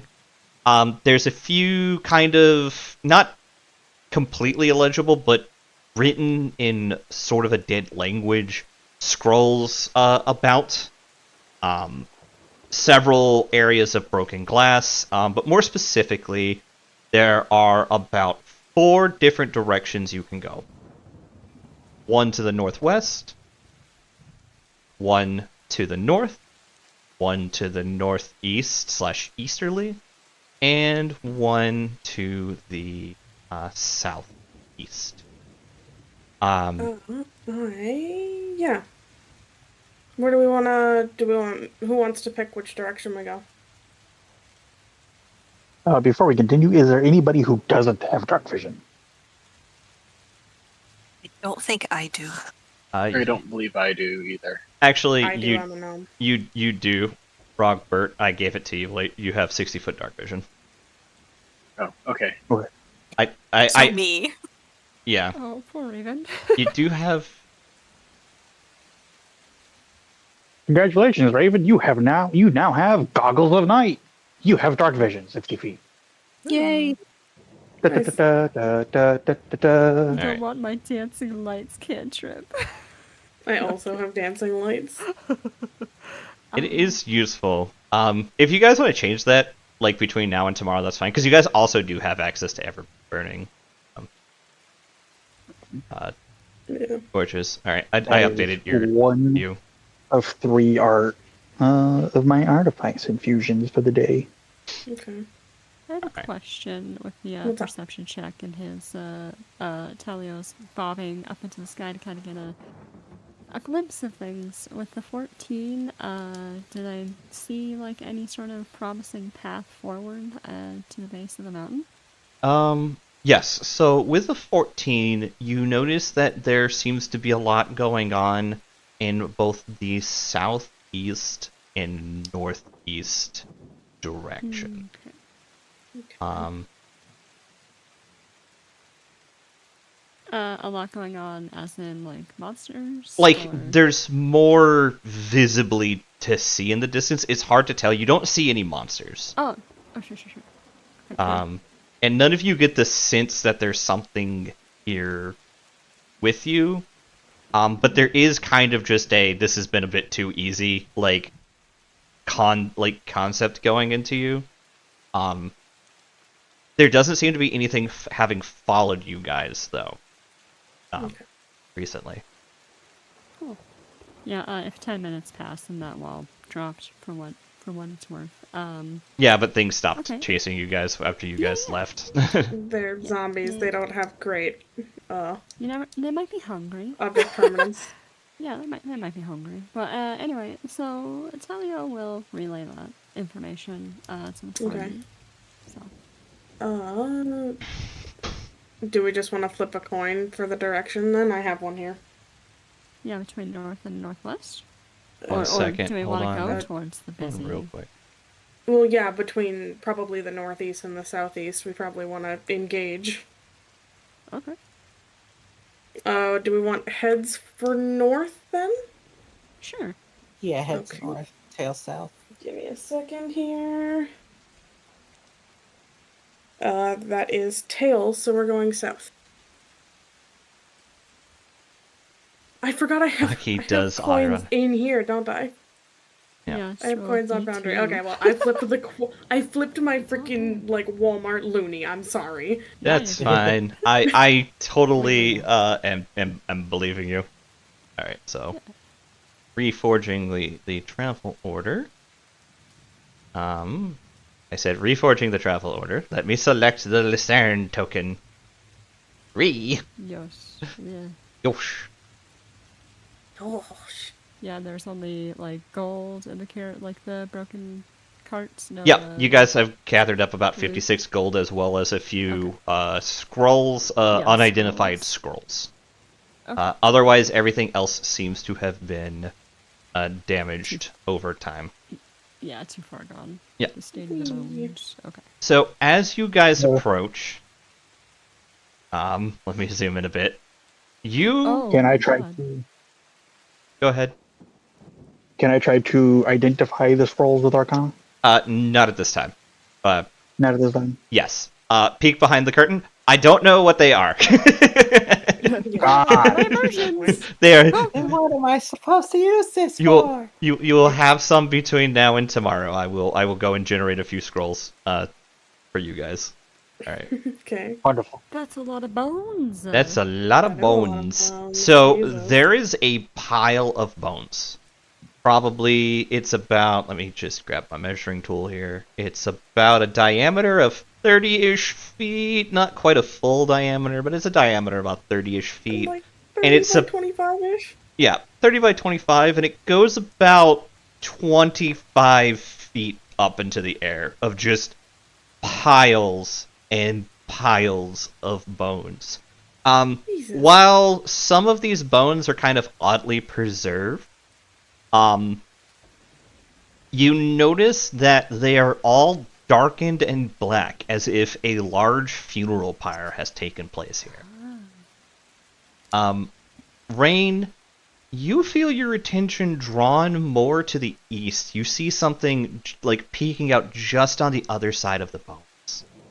Can I just walk towards it? You can just walk towards it. That's fine. You can walk through the bone Oh, pile. okay. They're not. It's actually one of the few things not solid on this map.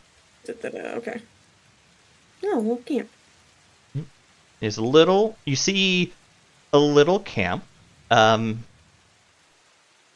Inside this camp is a small, and I mean like gnome-sized small, little sleeping bag.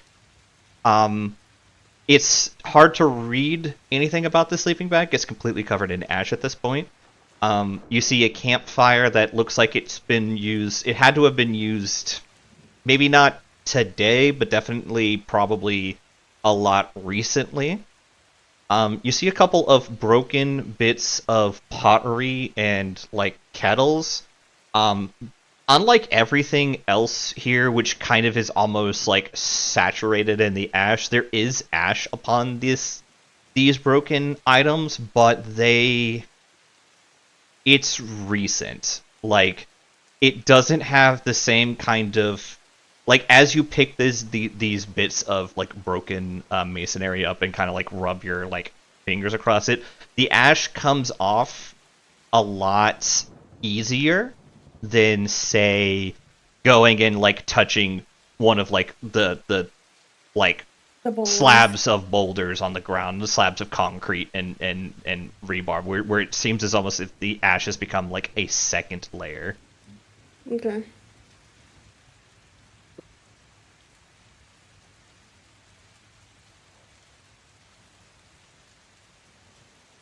That's not my sleeping bag. No. Telling the party, that's not my sleeping bag. Oh. Very well. I don't know why anybody would want to sleep by a giant pile of bones. Me As neither. as you kind of flutter over Talia, you do notice that like somehow above there's like a little like almost lean-to type thing. It's done kind of expertly where it doesn't let rainwater kind of collect. It kind of is designed to drain it off into kind of the ruins behind it, leaving the area oddly clear of rain debris. Like there's runoff obviously coming in from everywhere else, but it's more dry than most places. Oh. Should I do an investigation check or something? Anybody can if they want. Sure, let's I try. wonder if someone is trying to create some peace for the wayward and sad souls trapped in course. these lands. Of course I got a You have fucking not nine. Okay. you have That's not a rolled above a 24. 10 for an investigation today. I'm so upset. I know. Oh, that was history, whatever. Lots of high rolls though. Come on, this is so not fair. That's okay. I haven't rolled above a 15 the entire day. You just rolled a 17. No, I mean on the die. Yeah, but you're rolling well enough to do things. It's not like the incident.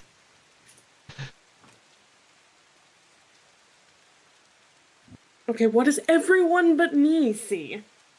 Maki,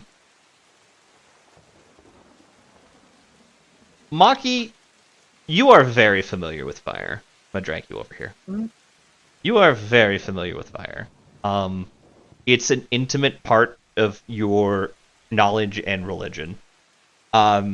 This campfire was used 2 days ago.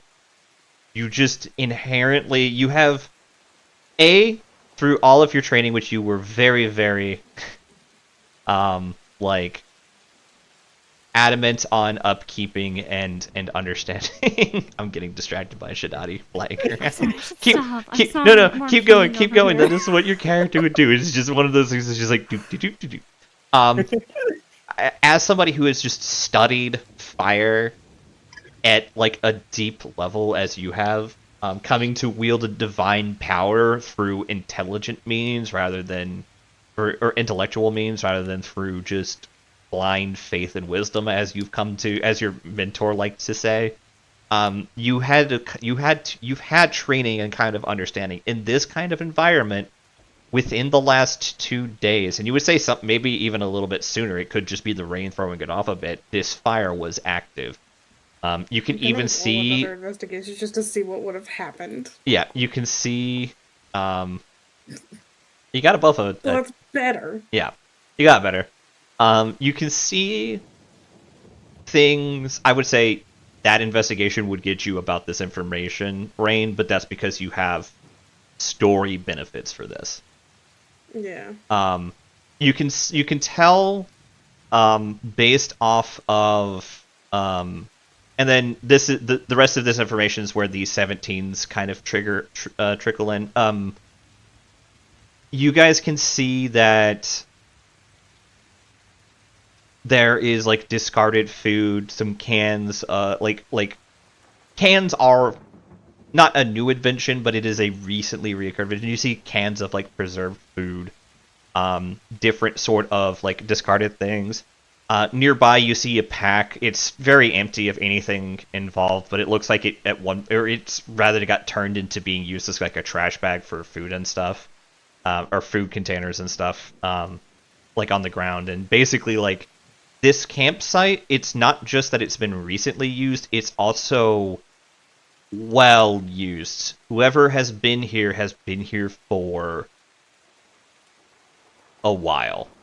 Judging by the amount of like garbage in this food, if they eat like a normal human, they've been here for at least like 3 weeks to a month.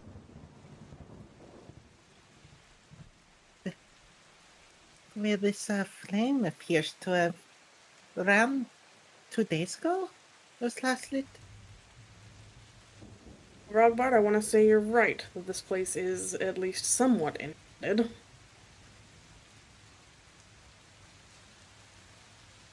Do you think they are responsible for all of this? And they flourish to the charred remains. He's gonna kind of walk over and be like, I want to say no. But maybe. Actually, can I roll investigation on the bones? Yes, go ahead. Let's see. Are there a lot of different bodies, or are they like human? There are bodies that are the major bones that can be told are Really? Someone fucking... Never mind. So yeah, no. no. Yeah, not that you can tell. So the big thing that you can tell for the bones, even with that lower row, is that there's several cyclopses in here, but amongst there is also human bones, orc bones, and goblin bones are the most prevalent of the other types of bones in here. But there is some bones, like there's a few type that's like very easily dwarf. There's a couple bones that kind of fit like they could be froken. There's some bone, there's a skull over there that's definitely some sort of odd deer-like creature. One bone has, probably from a tiefling, judging by the horn sprouting out of their head. Like there is a lot going on. Oh, cool.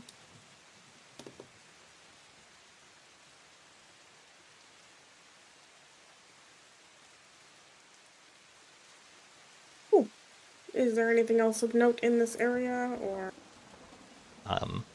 Nothing else of note, really. Like I said, most of it is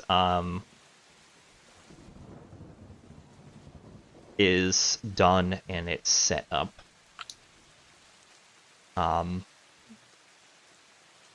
Other than that, there doesn't seem to be anything in appearance to this area, other than what was seen. Talio, go ahead and give me another roll with advantage, and I'm adding bonuses to this roll this time because... No, my dice are allowed to be mean to me, it's okay. Perception? Perception. When they're mean to, it's okay. We're sorcerers, we're not supposed to be smart. I'm supposed to be beautiful, not smart. It's true, I got a 9 in both my intelligence and whiz. It's on brand. Yeah, I have 15. Literally have bird brains. Yeah, absolutely, Lusha. bird brain. Yes. I don't have a minus for anything. Lucerin will send her homunculus. I don't even, no, I get nothing there, Lusha. That's just Nope, stupid. nothing. You were busy staring at the giant pile of bones. Yeah, Yes, Lucerne. yeah. Lucern's going to send her little robot pal off in the direction we didn't go, to the left, away from the camp. This. What does the homunculus see? Oh, over like. You're gonna catch up You mean slowly. the one that plays Delfino Plaza, but it never starts? No, that's the one that's actually sentient. It's the one that's actually sentient. They can come back and tell us what it saw. Yeah. So I scrolled over to the map on stream. You might be able to see it catching up. You mean over here? I have to go look at the map. No, not that way. North? Where we are? No, where we are off to the left. Oh, to the left of the bone pile. Oh, down here. Here. Mm-hmm. Yeah. It goes down there. It sees a couple of other dead bodies, as well as a few crates of discarded goods. The goods seem to be mostly rotted fruit. There is a small pile of stone that looks like it might be traversable with a good enough athletics check, but your homunculus does not recommend such an action.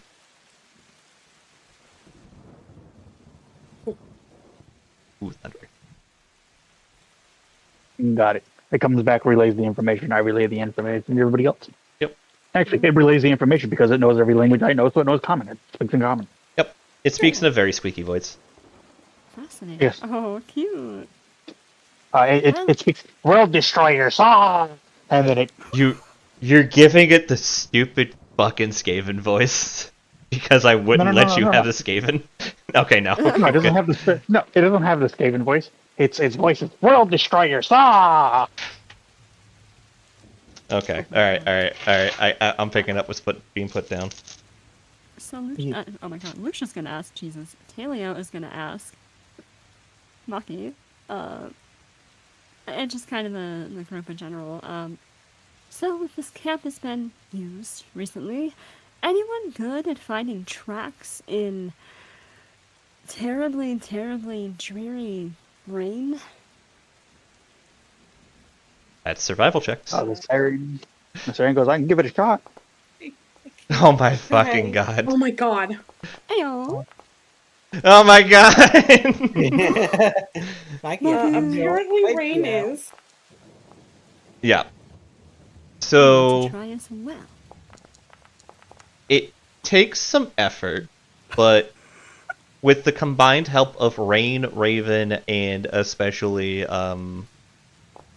Lusarian crit there, right? No, Lusarian just rolled really, really fucking well. Nope, never mind. Let's see. No, 9. You were the one that rolled really well. Ah. Yeah, it was me. Okay, so I Rain. get my This dice actually, immediately. this is Come on. actually very convenient. Okay, so Rain and Raven both see tracks that it's definitely slowly like eroding away, but there is heavy footprints from somebody who must have been wearing some awfully thick armor traveling to the north. Rain, you notice that these footprints are small. We're talking like young kid size shoe. Like a size like 6 boys. If that. Probably smaller. That doesn't tell me anything, especially because US sizes and Canadian sizes are different. It's a small kid foot size. Like we're talking, I don't Yeah, know, Like, 3 foot, like tall person at best. okay. And they're going north? And they're going north, but whatever they are, it has a heavy, heavy footprint. Okay. It's probably shoe size. It is Fallery shoe size. It's probably, based on that description, it's probably very similar to Fallery, actually. I'm positive it's not a mystery to anyone. It heads It's a north. mystery to me. It might be a mystery to Shidani. Don't think it's a mystery to anyone else at this point. I think a few people might have figured out who it is. Fun irony for you guys. I'm here with my popcorn, like, who is it? Oh my goodness. Okay, I guess we're going north. Yep. All right. Okay. As you guys Lusarian? as you guys slowly travel north, you see kind of a rise to the northern section. Lusha, Where you need to move Lusarian. I know. Get in there.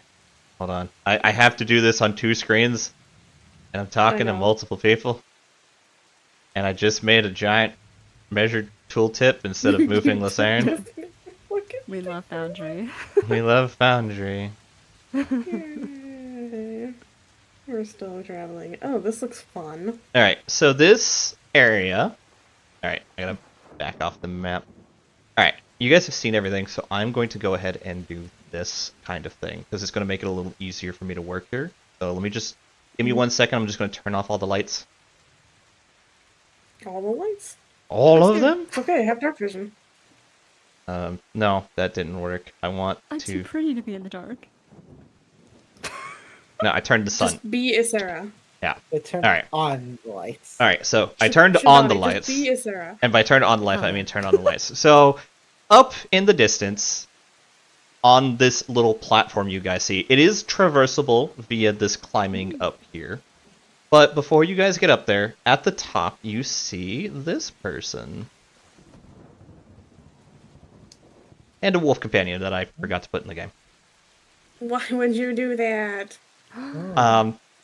Up there, it's a woman with black hair, deep, dead yellow eyes, and a long, rather clean white cloak, all things considered. As she hears footsteps approach, she turns to see you guys, and seems rather unhappy a bit, but she puts on a smile, and she sees the first person out front, and her eyes kind of swing over, and she's like, "Oh, Raven, it's so good to see you again. How are you, sweetheart?" Hey, I'm doing good. Fancy seeing you here. It has been a while, hasn't it? It's 20 years, I think? A blink of an eye. She gives a smile, that doesn't reach her eyes. And then Olian turns to look at the front party member. And lets out kind of a weary sigh. And she goes, I see you finally found me, Naz.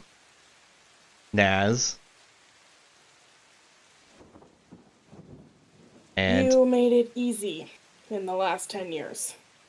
hold on real quick. I gotta do a thing.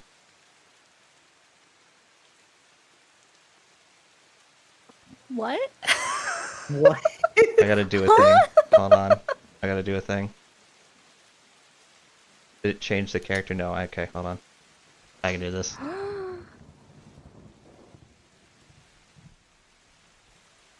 Yay! So about Rain. I'll let you explain it. So first things first, a bit of a change of attire is in order. Rain's picture is not at all what the character is dressed as. Naz is dressed fairly normally in the way that she is, except for her cloak is missing. She's wearing basically the Final Fantasy XIV Fireglass hoodie, if you guys know that.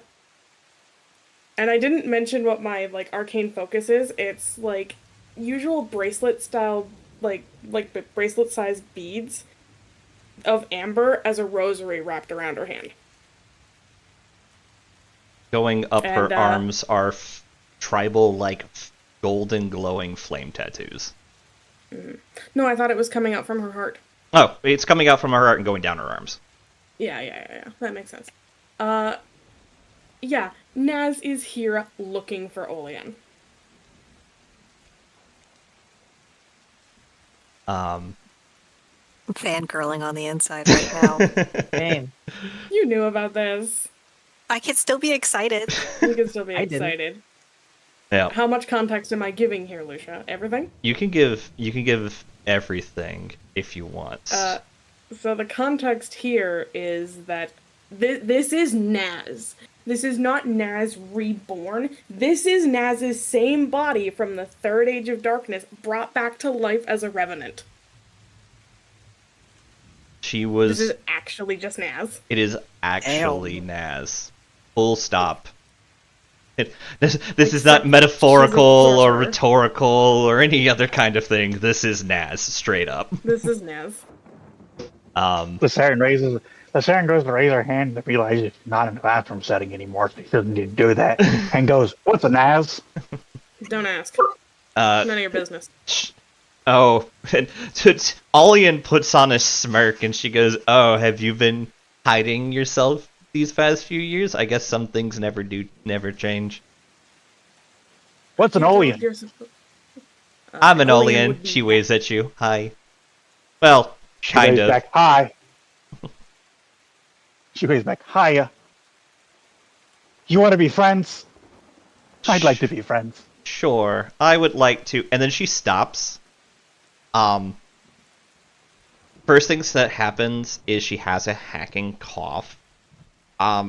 Next thing is her eyes snap open and she looks right above Raven's shoulder, and without thinking,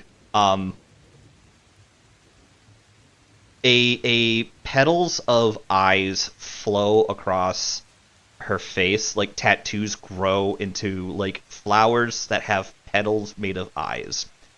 3 on each side, 1 red, 1 purple, 1 blue. You should recognize that, Kenta Octave. 4 of those eyes close immediately, leaving only 1 blue one and 1 purple one open. Without even a word, she shouts the word "Blixt," and a bolt of lightning shoots from her hands. Right behind Raven, a bolt of lightning strikes, and suddenly, something that seems to have been hurtling that comes out of the woodwork, Jesus Christ. just drops dead immediately. Oh, cool. Crashes to the ground. Why, thank you. You've always Um, been a quick one. She goes to respond, but all you hear is hacking coughing, and she kind of disappears from view as she kind of falls behind the like raised wall. You hear more growling as 3 more of these guys appear, crawling off of the woodwork and jumping down, seemingly shuddering into existence. A real quick Arcana check from people. Just because I know that there's somebody who literally can't fail this because I don't let ones fail. You can't If you fucking... could I roll cheated that on for a me, one. I would I appreciate could've it. rolled 20. I could have had a 0. You changed my sheet. I changed your sheet, I'm sorry. You can change it back.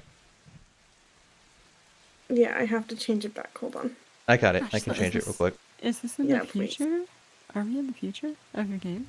Yes, so this the past? this Yes. is Storm God. This is the current story is in the 3rd Age of Darkness. This Yeah, is the awesome. 9th Age of Fire. Huh. It's default sheet, right? Or it's tidy. Yeah, it's the tidy. Is it? No, not that one. It's the other one. Get All right. We are going to be wrapping up here shortly, but I did want to do this reveal before I called it because it just would have been cool to kind of end on. Yeah, absolutely. So, gotta go back to my chat so I can see what the numbers are. Alright, so Naz was not great. Lysarin was great. Rogbart was fine. Maki was fine. Dirty 20. Yep. A charity 20. So, these are Archaeomagitech creatures. This is something that has been discovered to have been some sort of experiment that took place in the Lost City to try to combine / replicate the movement / actions of a displacer beast using robotics. I call these Archaeo Displacer Beasts. It's a giant metal robot cat. I want to pet it. kittens. That's what Lysarin calls them. Kittens. These kittens have fangs and are also the size of like large Oh, Jesus. lions. Why did that happen? No. These are medium-sized creatures, which for a bipedal, I think they might be large. And whatever a lion is, these are the size of that. Okay. Lysarin will immediately tap her gem on her chest and go. Yep. And put on the armor. Yep. I will say that you get to the large size category, but you do not yet get to cast enlarge. Yeah, no problem. You don't get to unbiggen yet. So Naz, whatever Olian just did really fucked her up. Like, it was definitely done on reflex, and she's definitely, like, you hear wet noises coming from her coughing. As you, like, try to keep track of her, and also keep track of the beasts you watch as she's kind of... As she kind of just slowly, like, crawls away and just disappears, like, down a hallway. Okay. And, yeah, so that is where she has disappeared to for now. And I believe, unless you have anything else you'd like to say to her retreating body... Just let her go. Yep. In that case, this is where we're going to leave off for tomorrow. So we're going to come into this combat sequence, and then there will be another section. I think there's enough time if we start since we got through everything and we're kind of getting into our strive, and especially if we're lucky and Contagion can get his computer up and running, we should be able to really move through the next part of the story. So, as we're wrapping up, how did you guys feel about the Ninth Age of Fire, the deep dive so far? Interesting. This is so fun. I'm glad you're having a good time. Cool. Yeah. I like it. It's good. A little context for Naz, just like out of character stuff. Lynn came up to me and she's like, okay, I'm gonna pitch something to you. And I'm like, alright, what is it? She's like, what if I play Naz again? And I'm like, New dice. okay, hold on. And I just like, I almost, did I ghost you for basically like 2 days about this? No, at first you told me no, Yeah. and then I had to convince you. Yeah, and then even then I was still like, okay, hold on. And then I came back 2 days later and I'm like, okay, this is how it, like, I didn't ask you how it worked, I told you how it Oh my worked. Oh, very cool. And basically the concept is that, because the players in the Third Age of Darkness has expressed to me, multiple of the characters in that campaign have expressed that they ultimately would like Ullien to live at the end. The idea is that basically she's in an immortal body. As the ages pass, she doesn't die. But that doesn't mean that being an immortal, especially an immortal like her, who's very forward and, like, go-getting, wouldn't get worn down over millennia. Like, we're talking, like, this is 10,000 years, more or less, in the future from the current timeline.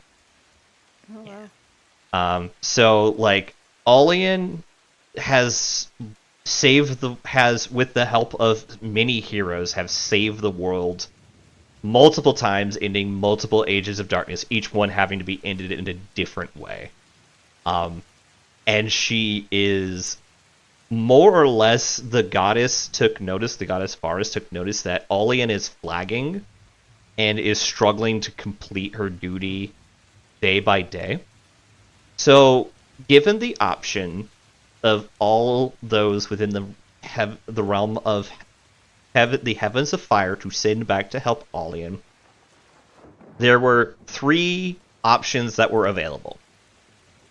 Thrym, Naz, and Adria's father, Fitz. And then, just for example, like, Falri wasn't considered because Falri was always... both Falri and Adria still consider Falri Adria's student. So Falri would not have had the ability to push Adria in the way she needed to in order to come back from her depression. Everything okay? Fitz, on the opposite end, is like the flip side of that, where Adria would defer to Fitz, but she would stop being the go-getting person because she would defer to him, even though she herself has been the one running the show for 10,000 years. Much in the same vein as Fitz, Thrym is somebody who Adria, 10,000 years later, sees as a wise mentor, who she regularly ignored. So, Thrym was also... It was basically a toss-up between Thrym and Naz. But when asked about it, Thrym was the one who pointed out that Adria respects Naz in a different way than everybody else. There's only one other person who could help Adria overcome her despair, and he is unavailable. That person being Einar, who, for those who don't know, did deeply love his wife and did regret his actions at the end, but he's not in the Heavens of Fire. He's in a different... He's in hell, basically, but he's in hell. You know. Yeah. Things did not go well for him. He has made mistakes. What? So, I but know. Thrym pointed out that Naz, not only would Naz be somebody who Adria would listen to, but would have the determination to push Adria in a way that Thrym might not be willing to push her. Thrym is good at giving advice and helping, but he doesn't have the same kind of go-getting energy that Naz picked up when she had to become a leader. And so it was decided to send Naz back. Naz just saw this as a job and also a chance to spend time with her bestest friend.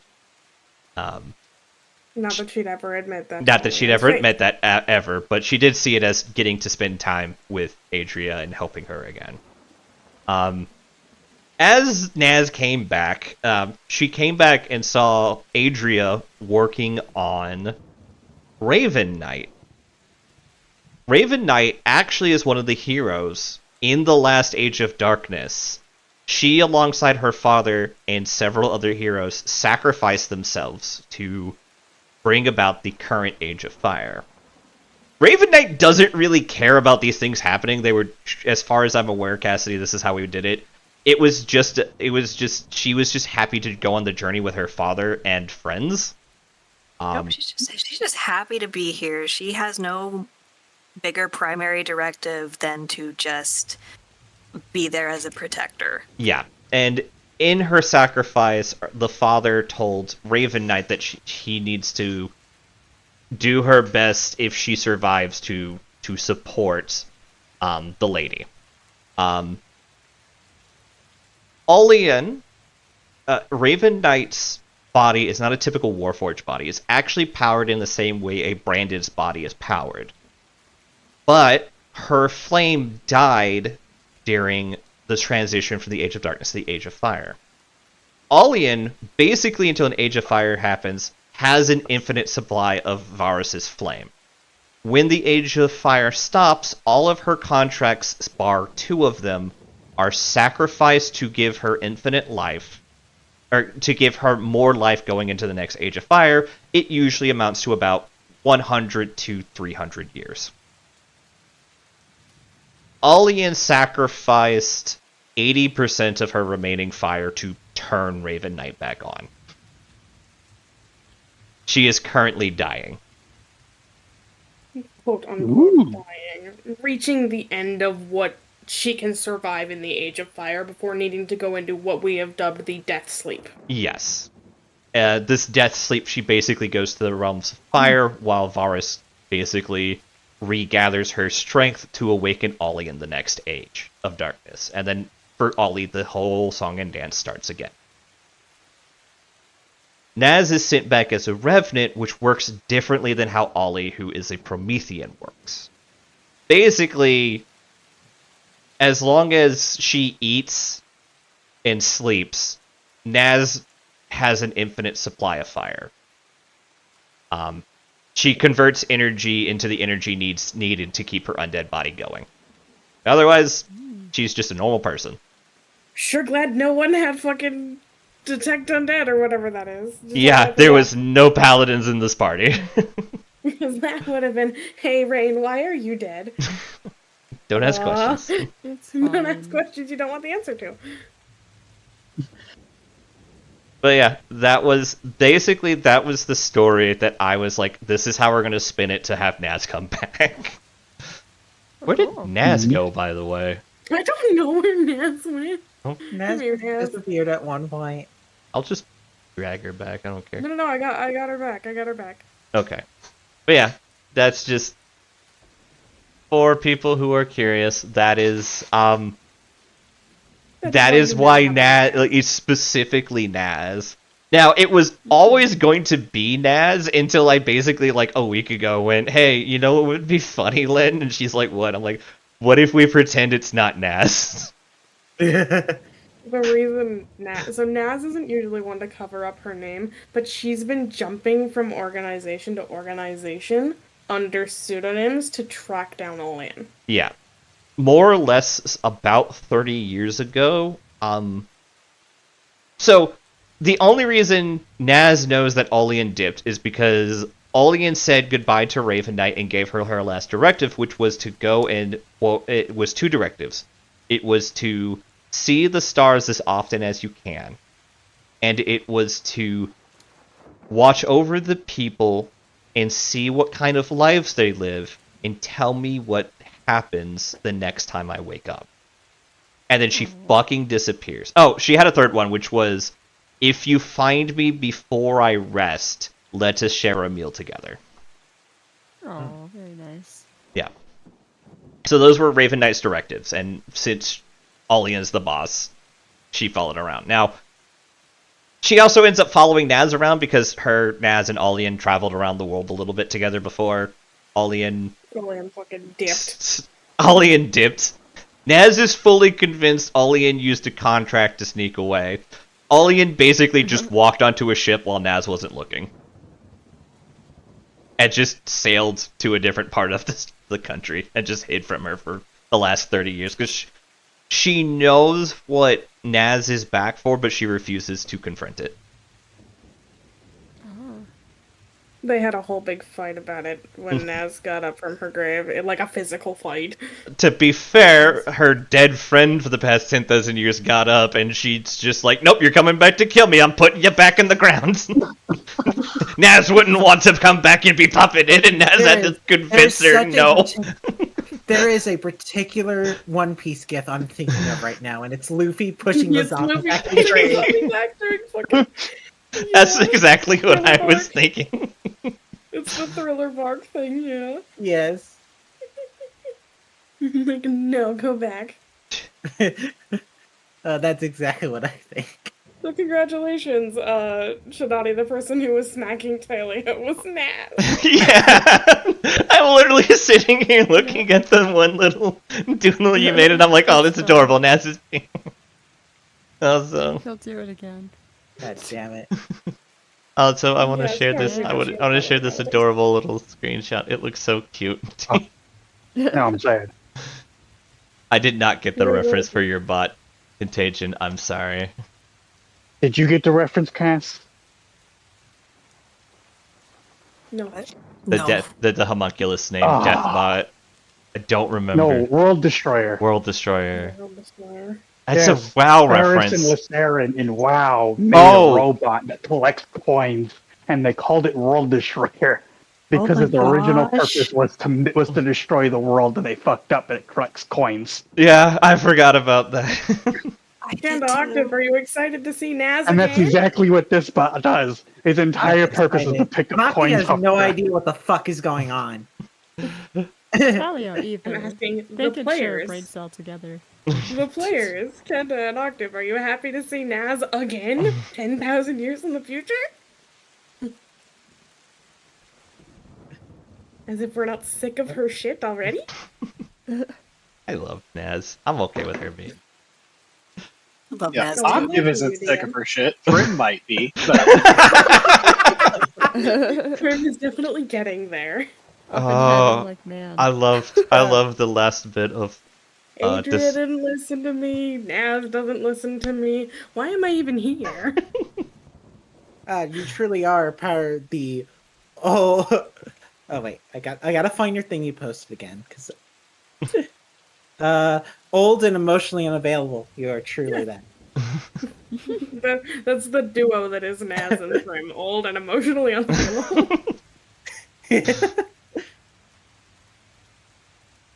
It's fucking great. I love these little doodles, Shadati. They're so cute.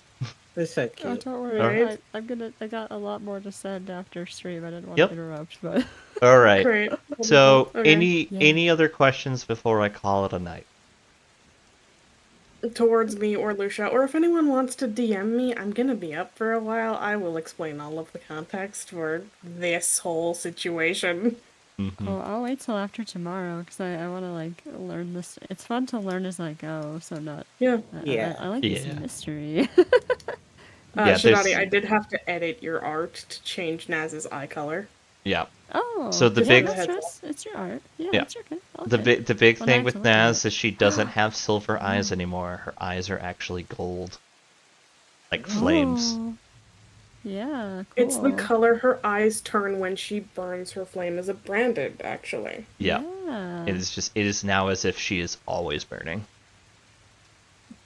Or if she gets really close to burning because she's angry. Yeah.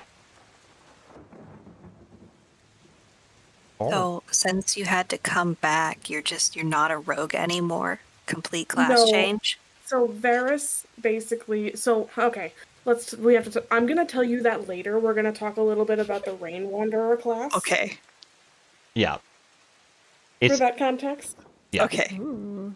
I'm gonna explain Excited. all that to Cass. We're running a little late here. Yeah, you can make a DM with me, yourself, and Cass, and we can talk about it. Or you can just dump it into the D&D one shot. I don't care if that lore comes out. Okay, I'll just do that, actually, Yeah. so that everyone has context. Yeah. Okay. Alright. No other questions? Alright, I'm gonna go Did to we the... get any donations? let me check. I was gonna do that bit afterwards, but yeah, let me just open the page again. I have $50 in donations from ChibiQueen and Erica P. Thank you both. I was thinking like both of you Thank are in y'all. the room with me. What? What? No. No, Crazy. Baka. Alrighty. I'm surprised that Harper has been asleep the entire time. She's getting more used to sleeping at night, that's for sure. But yes, She I'm gonna wasn't go and great deafen last night. and close out the stream. But thank you guys again. I'm gonna go to my baby, so I'm just gonna hop out, and then we will. I'll put everything like in regards to Cass's question just directly into the D&D one shot channel. Sure. And good. if you guys have questions along the way, let me know. Yes, it is Good time news. for bed. All right. Good night. Good news for the Night. power supply. All right, we're gonna go ahead and swap screen. Alright, I want to thank everyone for coming, and I hope you enjoyed. I had a really wonderful time running the campaign. These guys are so engaged to the story, even though it's like, it's a one-shot, it's not so much, but then they like discovered the mystery, and they're like, yes, I'm so happy. So, there's an Extra Life link. If you can, please donate. My goal by the end of tomorrow night is to try to get to the 250. There are several donation incentives and milestones. There is a milestone for creating an NPC. There are still 2 left of those. There is RPG Maker character creating. I have infinite of those. I'll probably do a special day at the end of the year where I'll sit down and like try to get everybody's like information they want out, or like character art or something, and then make a character based on that and send it to them. I have and then I have a $200 donation that is choose the concept of the next dive that the deep divers go into. So, yep. I will find that person if they send me. We'll reach out on Discord, and then I will go back and forth before I sit down and design up a campaign. So, yeah. With that in mind, I want to thank you all for coming and hope you enjoyed. For those who are watching on YouTube, thank you all for watching, and I'll catch you tomorrow for part 2 of the stream.